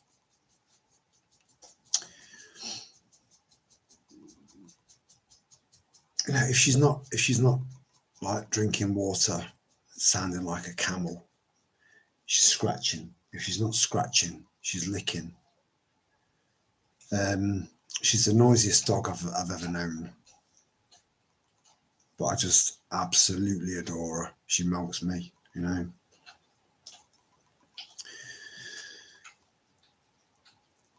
So I'm trying to think of a really, really good, a really half decent joke.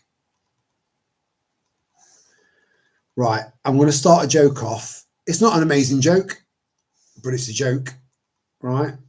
But please say heard it. If I've told you this before, put heard it in the chat, okay? So there's this geezer, right? And he helps this little old guy across the road. This little old guy gives him a ticket, golden ticket. He says, "You've earned that for your random act of kindness." And this could change your life. just go to that address. So anyway, he's looking, he's like, oh, thank you very much. You don't need to do that, blah, blah, blah. So he goes and finds this address. It's down this dark, like damp alleyway, and there's this neon light with an arrow leading to this door. So this bloke goes in, and there's a woman sat at this desk, and she says, can I check your ticket, please, sir? So he passes this ticket over, and she checks it, and she does a few things to make sure it's authentic. She goes, there you go, sir. You can either take £1,000 or you can climb the stairs to success. And he's thinking, £1,000, yeah. Now I'm going to go. I'll go for it. I came here with nothing, you know. So he goes up the next flight of stairs. Another woman sat there. She says, right, you can have 50 grand and a top of the range, brand spanking new, all singing, all dancing BMW. Or you can climb the stairs to success. He's thinking, there's a pattern emerging here. I'm going to go up another flight. So he goes up another flight. There's a woman sat there, another desk, checks his ticket. She says, right, you can take your pick of any of the houses in this brochure. The cheapest one is $1 million. Most of them are beachfront properties, mortgage free. The house is yours, and you get a brand new BMW and 50 grand. Or you can climb the stairs to success. So he's thinking, I'm going to go one more flight. I'm going to do it. Fuck it. I came here with nothing. So he goes up, opens the door. Door slams behind him. He finds himself on the roof. He turns around and looks up at this massive bloke. This massive bloke's veering down on him. He says, my name's Sess.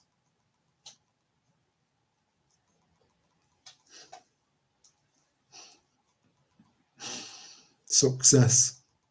Yeah. It's never that funny when you have to, oh, cheers, mate. You told me when I've just finished.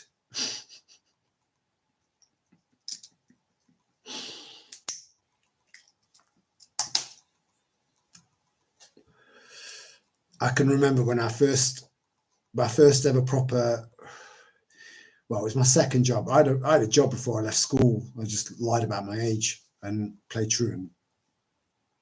But my first proper job, I was knocking. I was traveling all over the country, and I was 16. You know, I was quite naive, really, you know, to the outside world. But I'd been toughened up. My mum had toughened me right up, you know, excessively so. So I was trying to get to know this group of lads that I was with, and I was traveling all over the country selling stuff door to door. And Ian, who was we used to go knock over knock. So I'd knock on that door, he'd knock on that door, I'd knock on that door. We used to work really well together, you know, good chemistry. So I'd only been there for about, you know, a week, maybe 2 weeks, something like that, doing this knocking thing. And Ian, we'd all got ready to go out, and we'd turn up wherever, all over the country, you know, Cornwall, you know, the Lake District, everywhere in between, you know.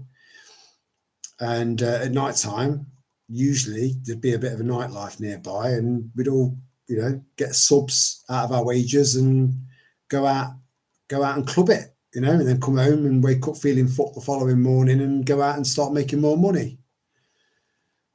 And so we were all out, heading towards the pubs and the clubs.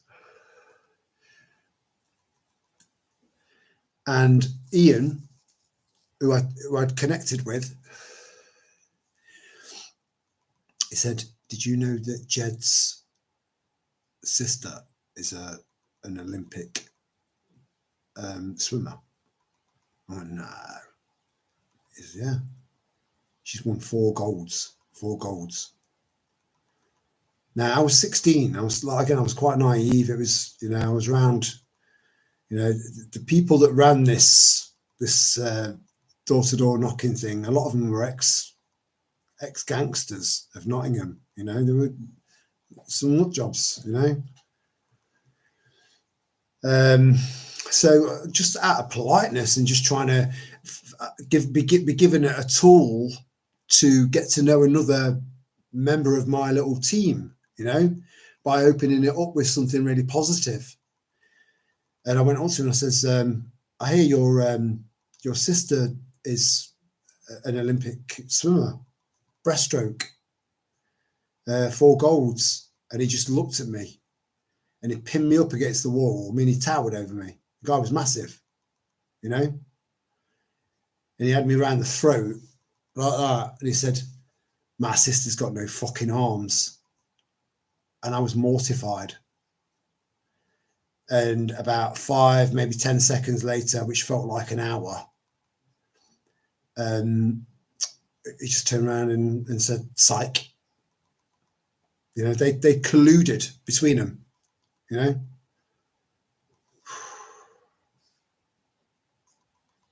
It was a good job that, you know. I was traveling all over the country at the age of 16 and I was making more money than any adult I knew. And I did it all honestly, you know. I'd go to people's houses and I'd say, look, you can get these for a third of the price at Wilco's, but you'd be helping me out if you bought it from me. I was always honest, you know. Some of them would play deaf. Some would play like they've got a learning disability, very convincingly so. I didn't agree with that, you know. I've always been honest.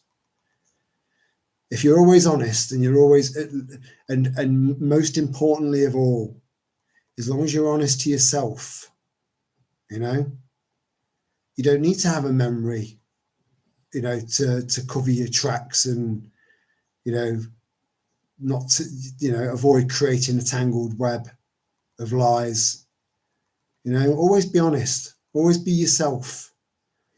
And if you do that, you'll end up surrounding yourself by people that genuinely like you for who you are, you know, no pretense. Even if sometimes you can be a bit overwhelming in your views and your opinions, people will know that you're not like that all the time. And generally speaking, now in 2025, I think generally speaking, most of us are surrounded by friends now that get us, and we get them, and they get this, they get it, they know what's occurring. We've lost a lot of friends along the way. We've lost a lot of family members along the way, whether that's interpersonal or through complications. But in the process, we've made a lot of very, very, very powerful friendships. And if you're not one of those that's made any powerful friendships, make a start, start networking. Give the Nextdoor app a go, because everyone that's in your local area, you know, will be on that app because of the postcode that you've put in. It will put you into that region where you've got loads of other people within that postcode or just outside that postcode. And then just be subtle. Is there anyone awake and aware out there? And then just wait, you know? And that way you can build up a group so you don't feel alone, you know? It's obviously going to be a bit difficult if you're living in a little log cabin, like half an hour drive from any fucking other building. But this was predominantly a city prepping channel. So this is city prepping advice. Whether you go for it or not, you know, that's entirely up to you. But I'm just saying that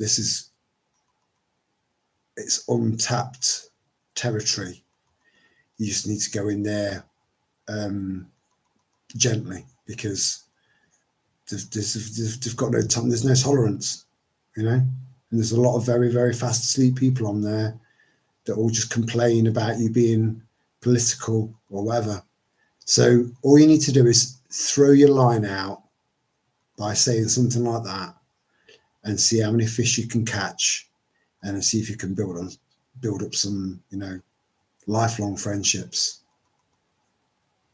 So on that note, I think that was a relatively positive ending to tonight's live stream. I think I overthink everything. Do you know what, Joanna Morgan? I would be shocked if there wasn't a single person out of all 10 of you that are left that doesn't overthink. It's part of how we are. When you're overthinking, you're thinking. You're really thinking, you know, and that keeps your brain healthy, and that helps to maintain a critical mind. It does. So it's a benefit. It's tiring, you know. It's tiring. You know, I'm a very deep thinker, and tonight's going to be a challenge for me to get some sleep, and tomorrow is going to be a challenge for me as well. Even though, you know, there's this part of me thinking, just it's been three years. Just don't think about it. You know, it's not relevant anymore. But it's just, yeah, I don't want to leave it on a negative.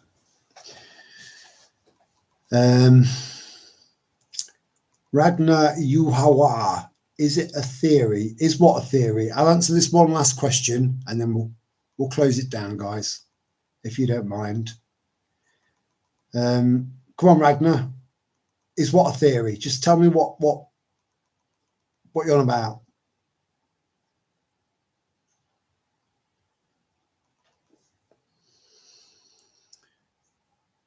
I'm hoping that you caught a bit of naturally occurring vitamin D today, you know, catch some rays.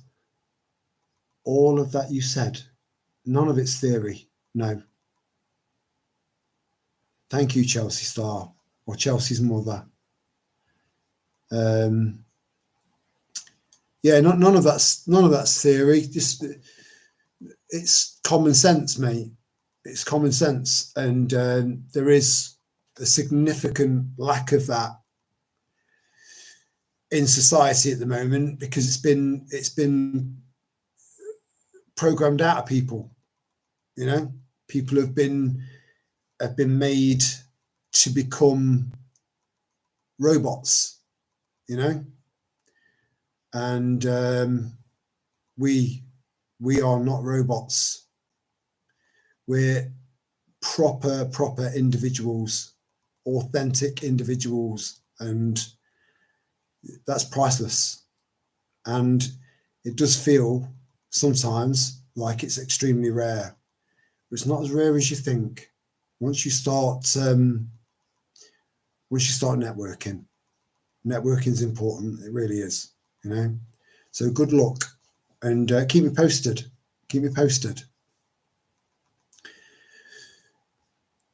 Right, I think you'll all sleep well tonight. I hope you've enjoyed the chat. You know, I love this. I love it. I love interacting with you guys. I will figure out a way of doing some sort of calling. You know, if it means me getting just a cheap. I've already got plenty of phones.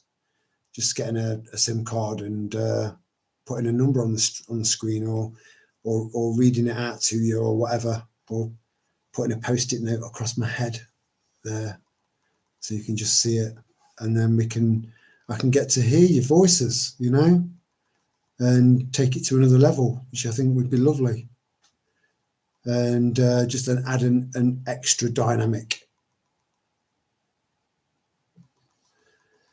So on that note, genuinely much love to every single one of you, and enjoy the rest of your weekend, guys. Enjoy it. Watch some funny shit, you know. Lift yourself up. Keep those vibrations high, because that's where they belong. Much love. and ciao for now.